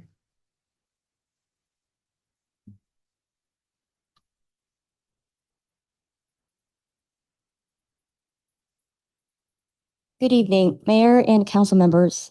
My name is Jendi Sue, and I live at 45 Still Creek Road at the end of the cul-de-sac. My husband Aaron and I have one way out. To evacuate, we must pass directly in front of 10 Still Creek Road and reach the Skywood Way, Sunrise Drive, Still Creek Road intersection. That is our only exit. It's everyone's only exit who lives on that road. One of the required findings before this council is that the proposed project will not create significant public health and safety risks. That finding cannot be made. And we know this in part because applicants themselves have already admitted it. Applicants have acknowledged in their own submissions that this project would create substantially increased traffic, affecting not just Still Creek Road, but the surrounding Skywood area. Those are their words, not ours. Consider what that means. Still Creek Road is a narrow private road, 18 feet or less in many locations. It is the sole access point for the proposed development. It already fails 3 mandatory statewide fire access standards: lane width, load-bearing capacity, and turnaround diameter. The town has refused to accept it as a public road for more than 50 years, precisely because of these constraints. Now, applicants propose to add 4 structures and up to 20 parking spaces where none currently exist. More vehicles, more residents, more evacuation demand on a road that already cannot meet minimum safety standards.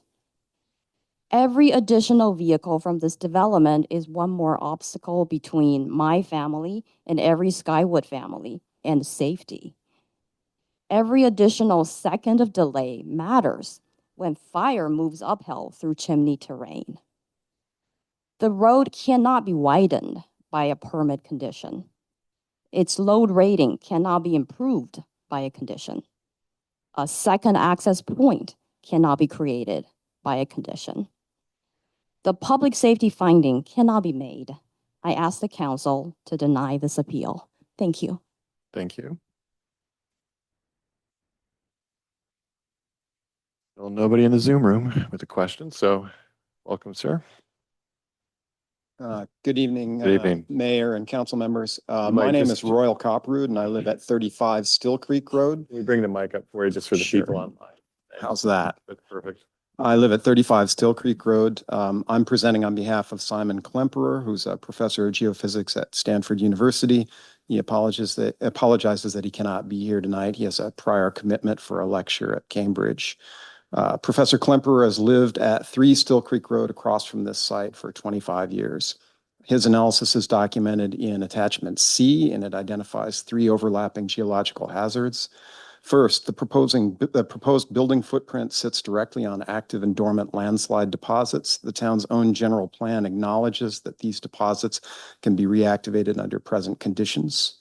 Second, the United States Geological Survey maps the Pillarcitos Fault running directly through the project site. Dr. Klemperer has personally observed repeated ruptures of buried water pipes at the fault crossing, indicators of ongoing fault creek. The applicant proposes to build on and across this fault. Third, the site has limited carrying capacity. The proposed 4-unit compound exceeds it. Findings 4 and 5 cannot be made for these reasons. Still Creek Road is a private road. The town has repeatedly declined to accept it as public. The town's own subdivision code, WMC 152.005 and following, requires that roads serving developments be physically suitable, protect against geological hazards, and support fire protection and safety equipment access. And the road's capacity is limited in those respects. The town's refusal reflects both those physical and safety standards, not just a fiscal preference alone. A road failure on this stretch cost hundreds of thousands of dollars to repair just over 7 years ago. And yet the same steep channels continue to carry water and debris across and down this hillside, feeding under the road through drainage culverts and into Alembeek Creek.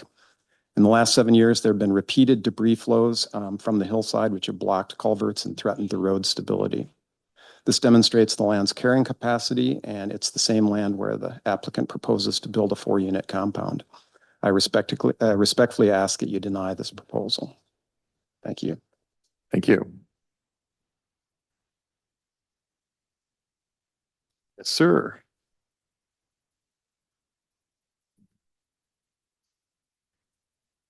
Good evening. My name is Aaron Amy. I live with my wife, Jendi Sue, at 45 Still Creek Road.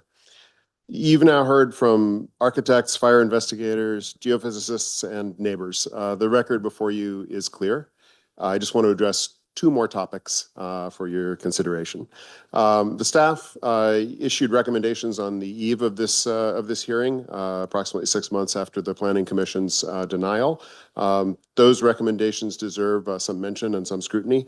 When staff prepared their report, they did not have the expert findings that are now before this council. They didn't have Architect French's demonstration that conforming alternatives exist. They were unaware of the fire safety hazards identified by Fire Marshal Parker, and they did not have Professor Klemperer's geological hazard testimony. The expert record now before you directly, repeatedly, and authoritatively contradicts the staff's conclusion. As you know, staff's recommendations are advisory. The ASRB and the Planning Commission are the town-mandated citizen bodies specifically charged with this review. Both, including the one that Mr. Middleman serves on, conducted thorough independent reviews, and both reached the same conclusion that the application should be denied. Their work deserves greater weight than a staff report based on incomplete information, as do the expert analyses that staff did not consider because they didn't have them. Second, the state law. Applicants have cited multiple state housing statutes as if they compel approval, and even helicoptered in a couple of lawyers to issue threats and try to bully to you. I trust that you're not swayed by that kind of behavior. And also that you would consider the liability that would be created by increasing the development on Still Creek Road beyond its carrying capacity. You heard from the town attorney that this is not falling under HAA, but even if it was, California's HAA allows denial where expert evidence documents specific public health and safety impacts based on objective written standards. Fire Marshal Parker's expert report does exactly that, documenting 3 specific fire access failures against 3 objective mandatory written standards. I agree with staff's assessment that applicants' arguments on this subject have no merit. They're requesting discretionary exceptions to approve their non-compliant design choices despite the existence of compliant alternatives. The law gives the authority to say no, and the record gives you ample reason to. Denying this appeal does not prevent applicants from building. They can still build a home with ADUs at 10 Still Creek Road within the required setbacks, within the code, consistent with ASRB guidelines, and without special treatment like every other Woodside resident. 5 years of ASRB review, a recommendation to deny, Planning Commission denial, 3 independent expert reports, serious safety concerns, a community unified in opposition, state law that preserves this council's authority. The record supports denial, the law supports denial, and we respectfully ask you to deny this appeal. Thank you. Thank you. Lifeline not needed. Other comments? Good, sir.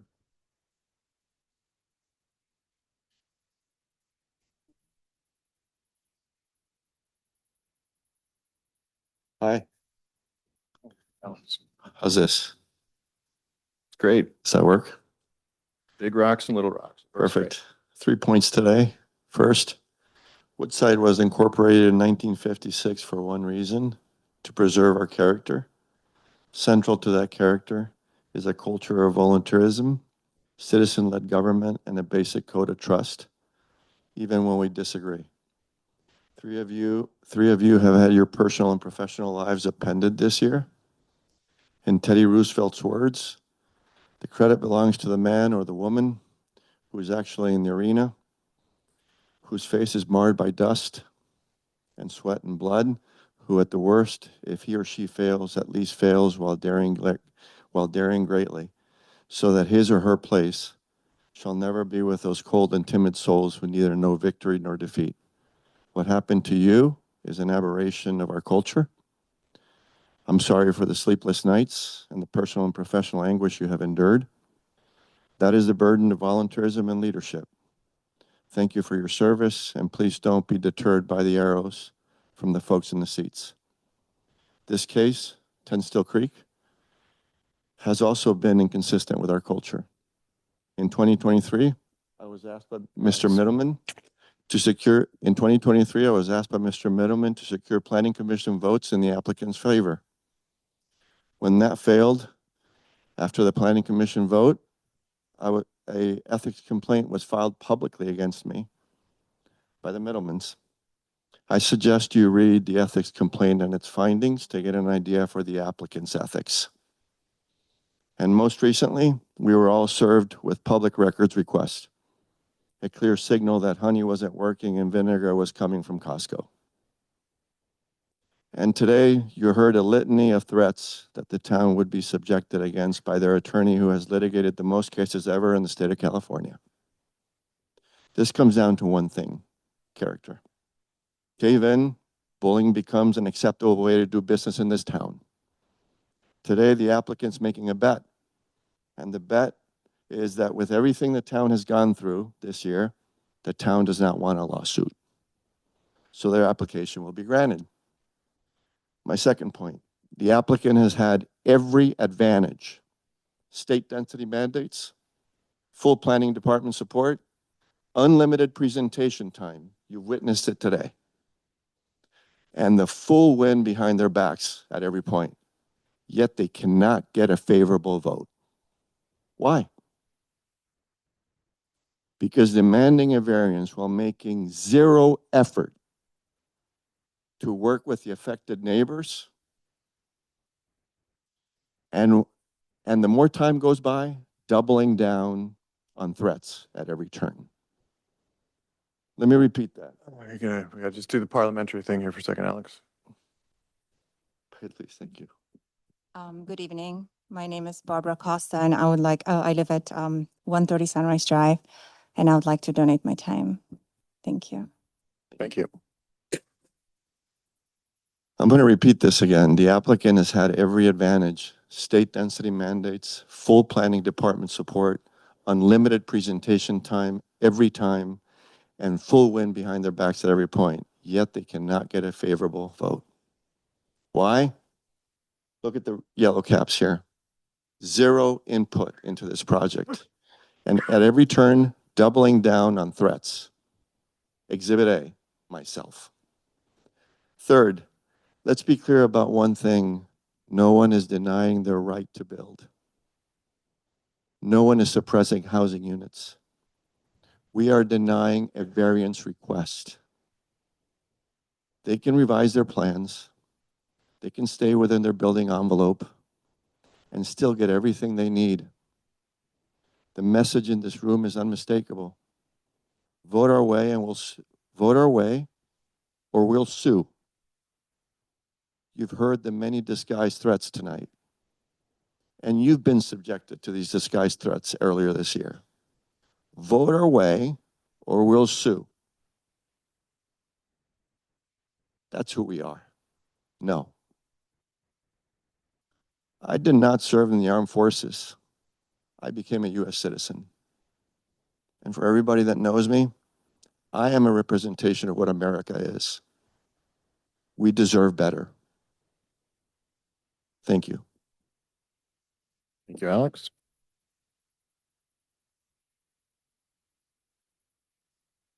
No need for, yes, sir. Welcome. Where's the? My name is Jeffrey Popel.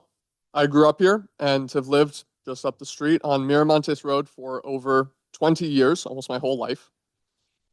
But it's shit like this that makes me embarrassed to say that I'm from Woodside, because we have shown ourselves to consistently be part of the problem, not the solution. We are the town that tried to declare itself a mountain lion sanctuary to get out of building housing in a housing crisis. That is who we are to the rest of California. This project is the top pipeline project in our housing element, and a no vote here is the sort of thing that gets elements decertified and cities subjected to builder's remedy. But more importantly, to deny this project is to harm someone for the benefit of almost no one. I've never needed to drive down Still Creek Road, and the same is probably true for the vast majority of other residents in town. You've heard from a lot of people who claim that the project would be unsafe, impinge on their privacy, and so on and so forth. Some of the arguments given tonight would apply equally well to any house, anywhere. In reality, the cost we're struggling with is that a small handful of neighbors would be subjected to the occasional and brief view while driving of a house. If they wanted that land to stay empty, any of them could have made an offer. As far as I'm aware, they didn't. Instead, they're trying to abuse the machinery of government to assert a property right over land that isn't theirs. That is not what the planning process is for. That's not what government is for. And I don't believe this council should reward it. Time is money for the applicants as well as for the Peninsula housing market as a whole. To vote no tonight would be to continue to impose an unjust loss on a family with their roots here, like myself, like many others here, who wants to raise their kids here, like many others in this room, has been dragged through a Kafkaesque nightmare of our own creation for years for trying. Building houses is not contrary to the character of the town. Those who do vote no should be ashamed. This is not a difficult decision. I ask the council to do the right thing, accept staff's recommendation, and approve the project. Thank you. Thank you, Jeffrey. Others?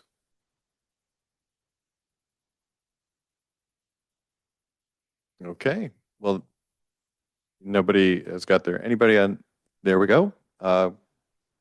Wonderful suggestion, thank you. Caroline, welcome. Hi, yes, thank you.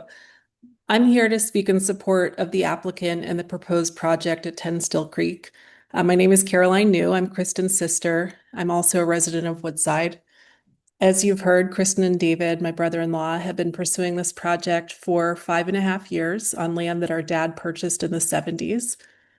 And they intend to build this multi-generational residence and provide affordable housing to help satisfy Woodside's housing element. As was just mentioned, in the town's certified housing element plan for 2023 to 2031, this property, 10 Still Creek, is listed as the first pipeline project on that chart. The proposed building site lies on 2/10 of an acre of the 9.6 acre property, located among hundreds of redwood trees with no neighbors in sight. Our neighbors have expressed concerns in the past that have not been said out loud tonight. During previous town meetings, neighbors voiced their concerns about who would be living in the affordable housing units, saying the project doesn't belong in, is not appropriate for Woodside, and describing it as an apartment complex. This is elitism and classism at best, discrimination at worst. As a reminder, in 2021, the ASRB approved the application to proceed to formal design review. But when Kristen and David decided to add a third ADU to house an additional community member, it had to go back to square one. We've seen that many neighboring properties in Skywood Acres have at least one setback that does not match the town of Woodside's current zoning because the neighborhood was annexed into Woodside decades ago, and until that point, setbacks were under the purview of the county, which did allow for setbacks of 25 feet in the front. So increasing the setback, not granting this exception that they've requested, if they were to go back to the drawing board and redesign has been suggested, increasing that setback would require more excavation to level the hill, increase the number of trees that need to be removed. And Kristen and David, but especially Kristen, has always wanted to respect the woods, the natural terrain, and disturb the land as little as possible because she respects this land more than anyone I know. Thank you. Thank you, Caroline. Yes, welcome. I'm also a Caroline, but mine is Carolina Blake, and I live at 60 Ranch Road, Skywood Acres. And I was a Firewise leader for Skywood and Still Creek for the past 5 years. I just turned that over to Art, and he will continue with that. The town of Woodside for the last 50 years has refused to make Still Creek into a public road because the land does not have the capacity to support such a development. Therefore, the town now wants to approve such a heavy development on the same land by making an exception for the benefit of only 2 people, 1 family, that increases the fire risk for the entire community. The code must be applied equally to everyone so we can all be safe. The appeal is asking that the town treats these applicants differently by granting an extension only for them.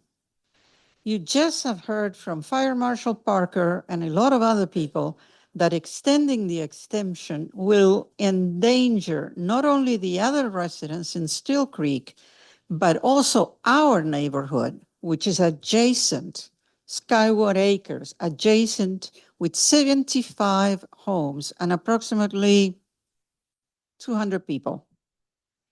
If you grant this extension and place our community at a great risk of losing our homes or insurances, is the town also going to consider today to be accountable and put in place measures that protect us?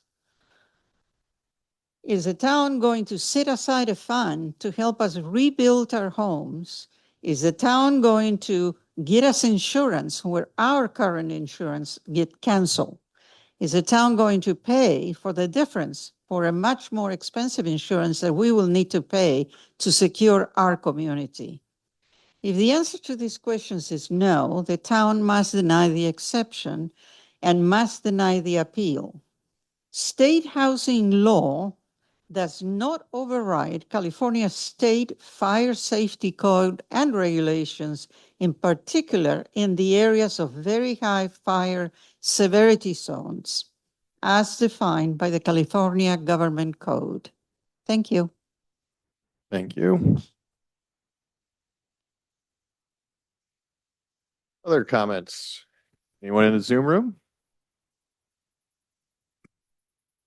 Anyone in Independence Hall? Okay, then we will close. Well, before we close public comment, are there any questions of any of the public speakers by any member of the council? I have one. I'm sorry.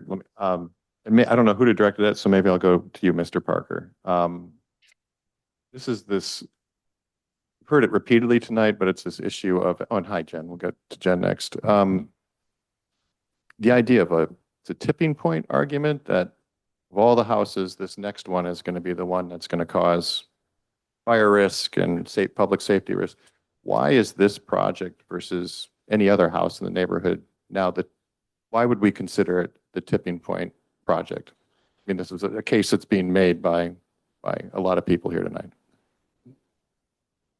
Right. I believe I understand the question is we're talking about what's the true increased level of risk. And in the report, I describe it as we do what we can with existing homes and going and make with the FireWise programs and trying to deal with them. The key is we've got to stop adding to the problem. And I started in the 1980s trying to convince many of us that we've got to stop adding to the problem incrementally. So whether this is a catastrophic issue in a wildfire is a small percentage, but it's adding to the piece. It's very likely a piece that's going to cause blocked roads and at times, and that enters into the overall fire life safety. And there's ways of, from what I see, there's ways of mitigating the increased risk to a level to where it's close, it's so minuscule or so small, it wouldn't really enter into this. But as it's exists right now, a very large project, very small footprint to build on, close to the roads, not allowing adequate defensible space. Its own plan calls for 100 feet. It can't reach that. So it's just too much in a small area, and it can be mitigated by downsizing and meeting existing standards. Okay, thank you. Councilmember Wall, you have a question. Yeah. Actually, I have a question for staff. Procedurally, is that okay if I direct another question towards staff based on what I just heard? Yeah. Okay. So I heard at least two, but maybe more folks comment on this notion that the town has refused to turn Still Creek Road or convert it into a public road. I don't know if this is a question for Sage or maybe Jean, could one of you just sort of give us some additional context there? Have there been, applications for that? What can you tell us about that topic? So there's an attachment in your staff packet which gives the history of this, but this was required to be a private road way back in the 70s when the subdivision was approved. There's a road maintenance agreement in place that's been in place since that time, which obligates the owners along that road to maintain the road. If they do not, the town has options to encourage and or force that maintenance, but it is a private road, has always been intended to be a private road based on the original subdivision. Thanks, Jean. Maybe just a quick follow-up question. So has there been an effort on behalf of the residents that are a part of that road maintenance agreement to convert the road into a non-private road? I think I recall several occasions where at least Mr. Middleman has asked that the town consider that. If I'm incorrect, he can correct me. But I don't recall anyone else coming before the council and making that request, nor would staff recommend that. I'd like to recognize Christine New to also speak on this issue.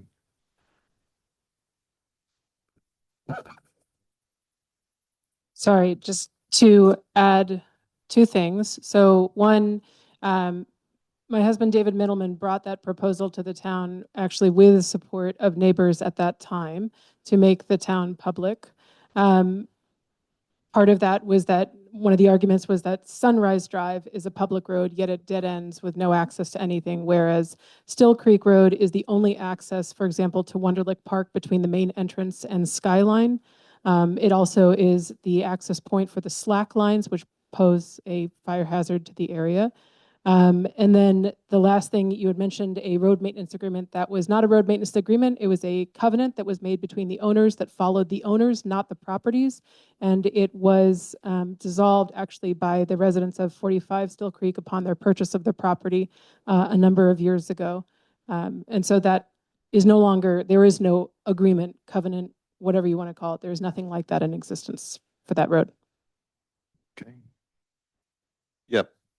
Thank you for correcting my memory of the request to turn it into public. I would disagree with one thing that Ms. New just said. There were some CC&Rs that were in place. Those were rescinded years ago, but those specifically indicated that the road maintenance agreement remained in place and it did not transform this into a public street. It is a private road. Okay.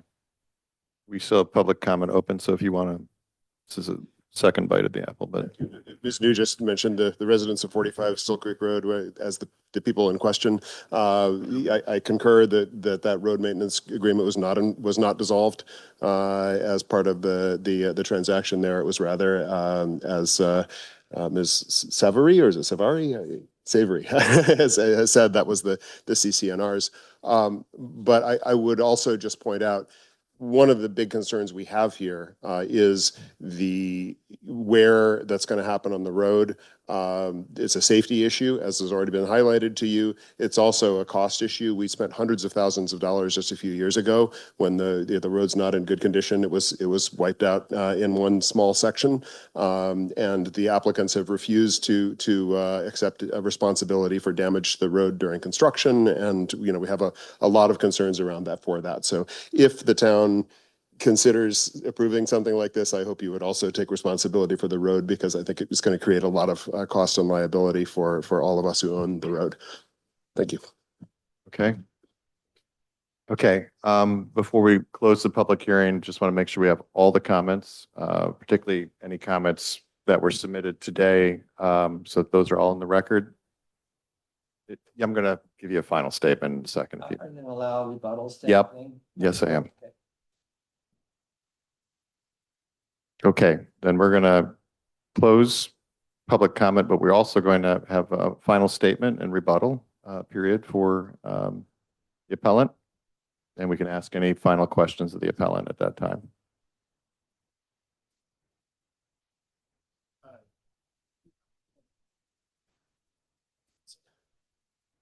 Welcome, Ryan. Thank you very much. I will try to be brief, and I think we'll have a couple brief statements from a couple members of our team as well. Okay. First, the legal standard here. At the end of the day, you're making a decision. That decision has a standard that it's held to. That standard is, under the HAA, could a reasonable person find that the project meets the applicable objective standards? And if so, then under the law, it does meet those standards. So it's not a substantial evidence. Council gets the benefit of the doubt standard anymore. The law in 2018, under legislation I contributed to, change that standard so that if any reasonable person could find that it meets the applicable standards, then it does by operation of law. I'd like to speak to the fire issue. I respect the community's concern about fire. However, the state has been clear on this.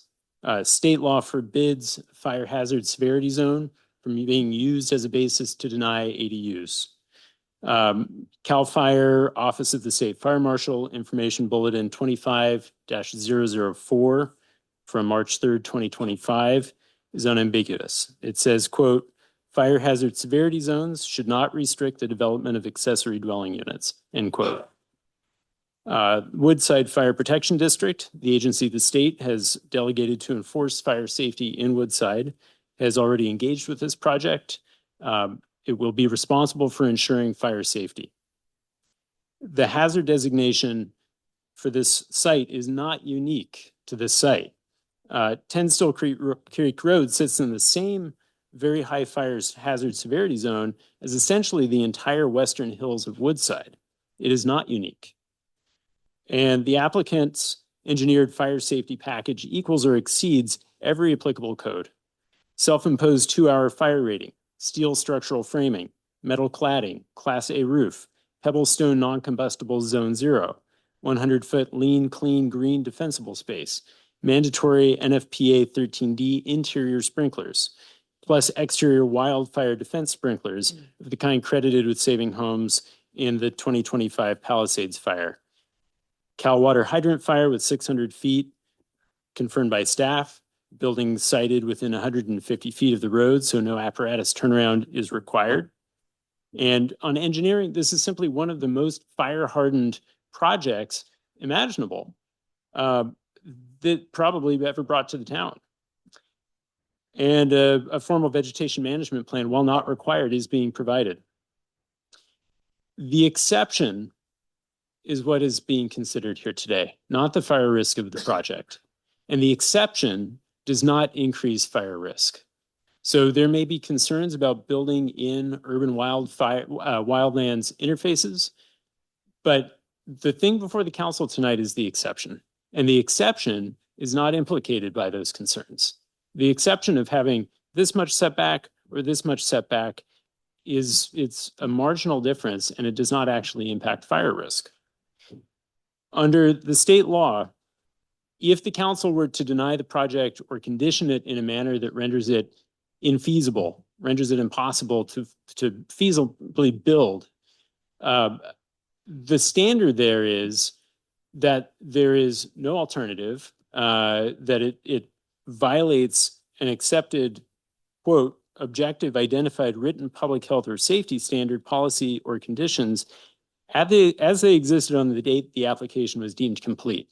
So while there are concerns generally about building in urban wildland interface areas, there is no objective quantified standard that has been implicated here. There is no standard that we can point to and say, this is violated by the project. It imposes a health and safety risk of this standard, of this quantified magnitude. And therefore, that cannot be used to deny the exception, to deny the project. State law does not allow that. And the likely impact of that, if this were to go into an argument at the next level about this, so we've already said it's $50,000 per unit denied, plus the attorney's fees. We're looking at probably $1 million bill to the city, to the town, if it goes that way. So we don't want that. I'm not here to threaten the town. I haven't been asked by my clients, certainly, to threaten the town.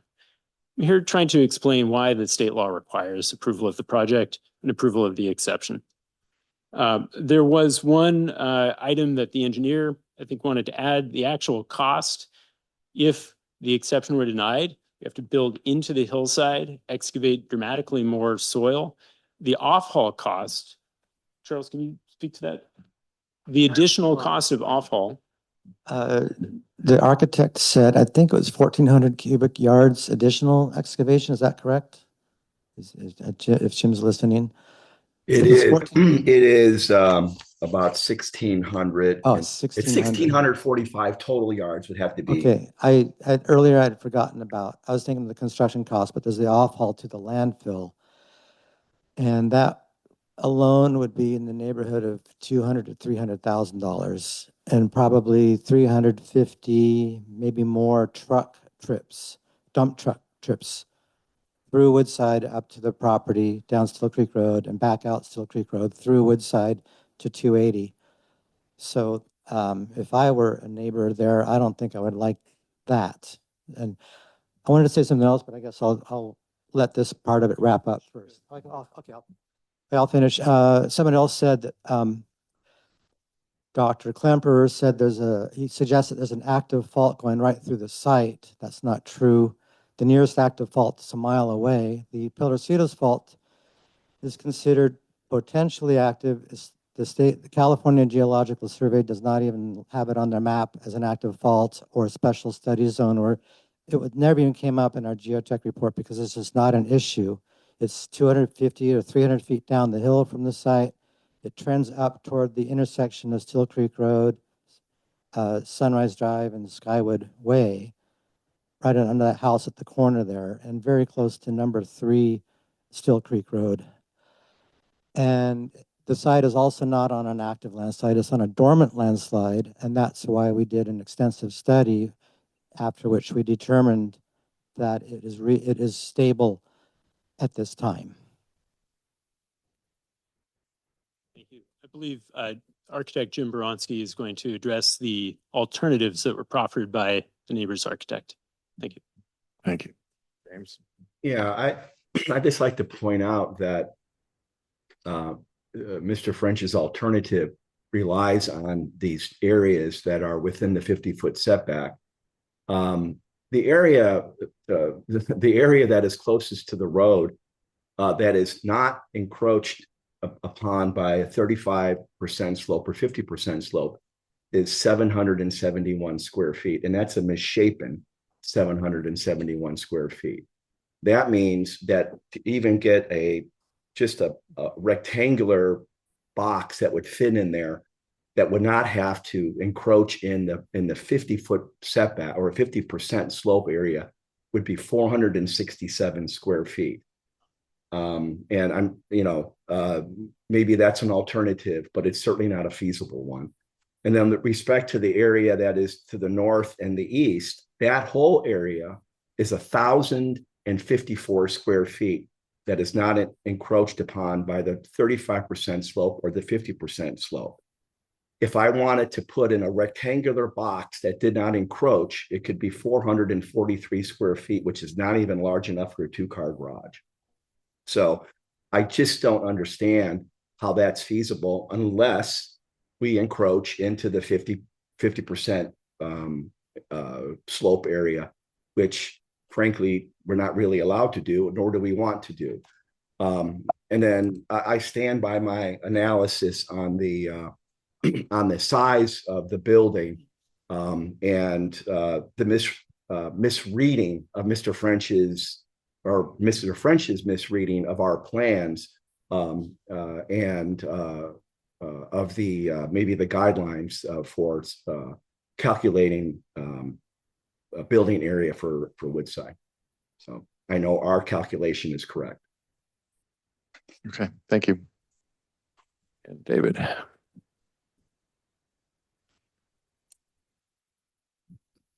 Thank you. Something that has been glossed over tonight is this conversation is about the setback. Once the setback has been decided with an exception or not, when we choose to move forward with the project, we have to comply with all of the codes that currently sit in California to build a house. That includes Chapter 7A, which is the fire requirements for a house. Not one of the houses in Skyward Acres was built to that standard. And part of what Mr. Parker glazed over in those reports from Lahaina and Palisades is that houses built to 7A survived. If any of you remember the CBS story of that one house in the one neighborhood in Palisades that seemed to be unburned, it's because it was built to 7A. Additionally, the access in the road code, there's 3 structures after that section of road, and the code requires that for 3 structures that the road have a minimum width of 14 feet.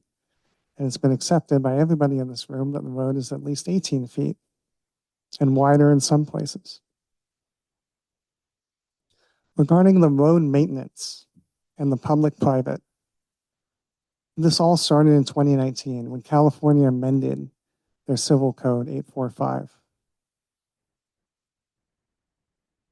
We had a road maintenance agreement between 4 property owners with recorded easements. That code changed to say that in the absence of a road maintenance agreement, each property owner was responsible for the road maintenance proportional to their use of the road.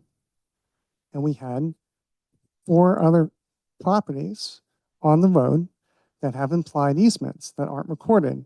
105 Sunrise, whose driveway comes out and has a 20-foot setback for their garage.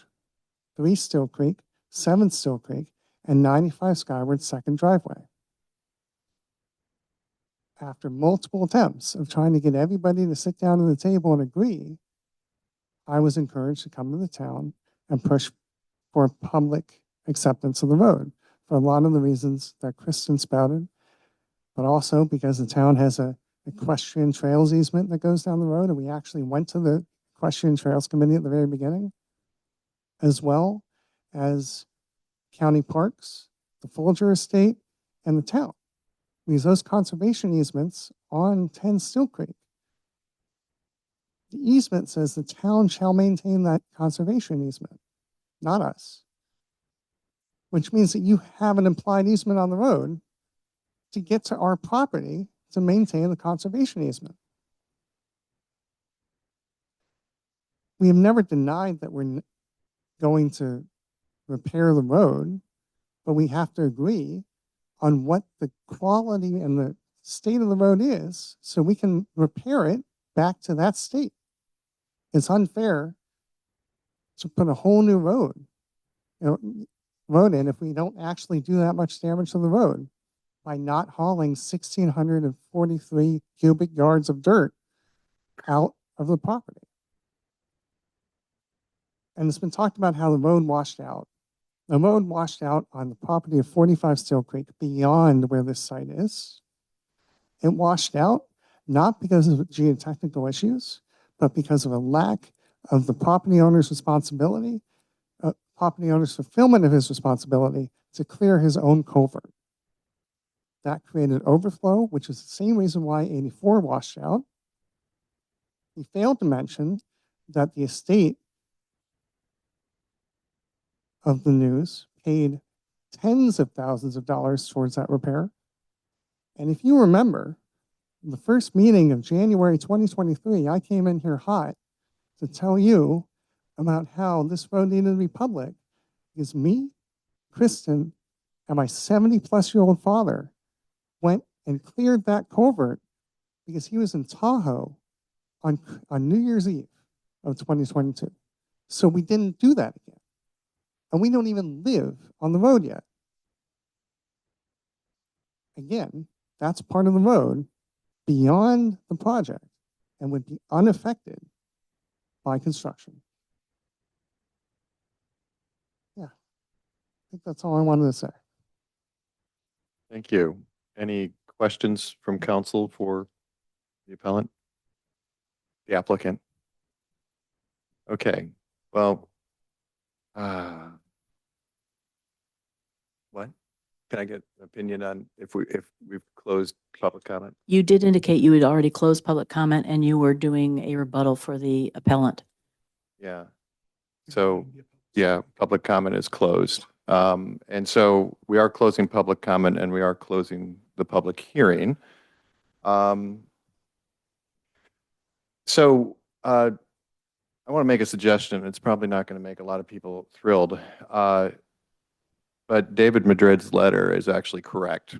The opening letter we heard tonight, which is we need this to be a fair process. And we on the council have not had a chance to digest about 400 pages that came from the applicant and the neighbors today. So Jennifer did the best job she could to copy that for everybody. Not all of us are present with a physical copy, but none of us have had a chance to really digest this. And so this process, in order to have validity, needs us to be able to do that. So what I'd like to do is suggest a continuation, and we will commit to a timely response here. I know we're starting to stack extra meetings in June, so hopefully we can get this in May or early June, but I would suggest that that's what we need to do in order to digest this, to make sure that we've given this everything it deserves after 5 years. So I would like to make that motion tonight. I don't know if there's a second or interest. We can also continue tonight. You agree? Agree. I agree with that suggestion. I have not had an opportunity to read all this either. Councilmember Wall, where are you on this?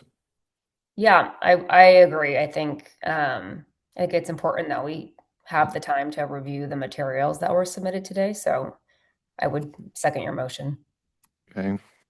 Thank you. For planning purposes, can we pick a day right now? Can we Yes, pick the that's second what I was meeting? going to ask if the council could pick a date certain so we didn't have to renotice the hearing. Yeah. So if your options would be May 26th or June 9th, I think it I is. think we owe it to everybody to be as fast as we can on the turnaround. So May 20. May 26th?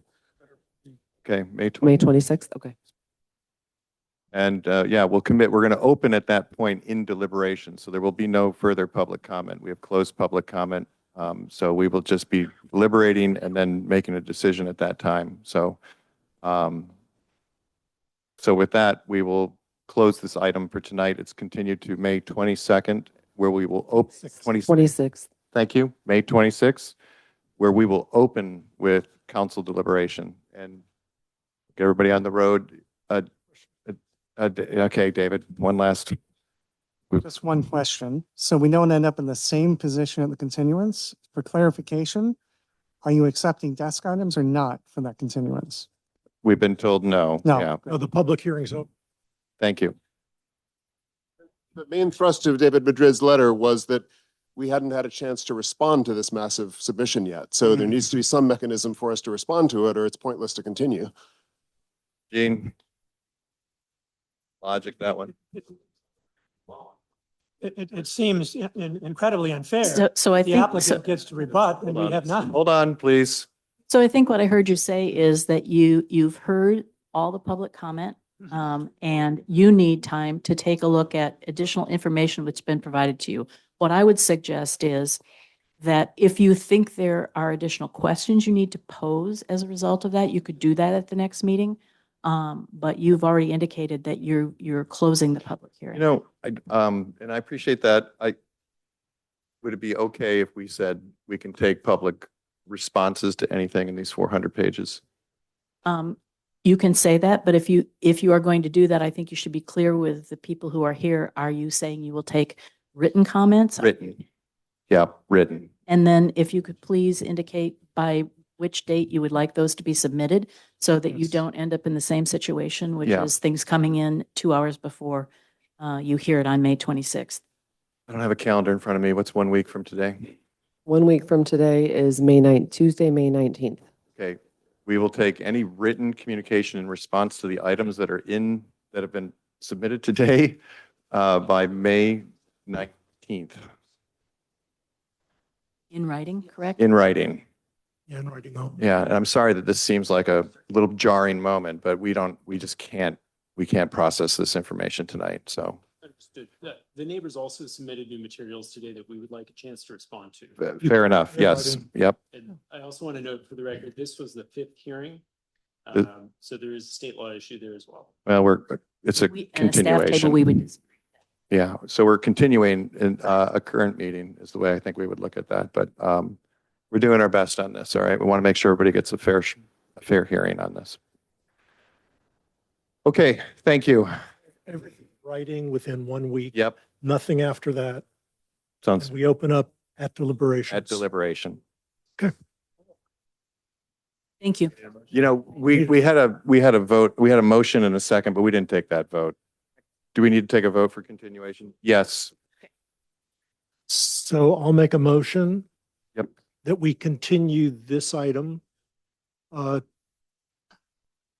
May 26th. And we open at deliberations, and any comment, either pro or con, from the appellants or the neighbors should be made within 1 week from today in writing only, and they will not be accepted after that date. Second. Councilmember Albrich? Yes. Councilmember Brown? Yes. Councilmember Gold? Yes. Councilmember Wall? Yes. Mayor Domkowski? Yes. Thank you.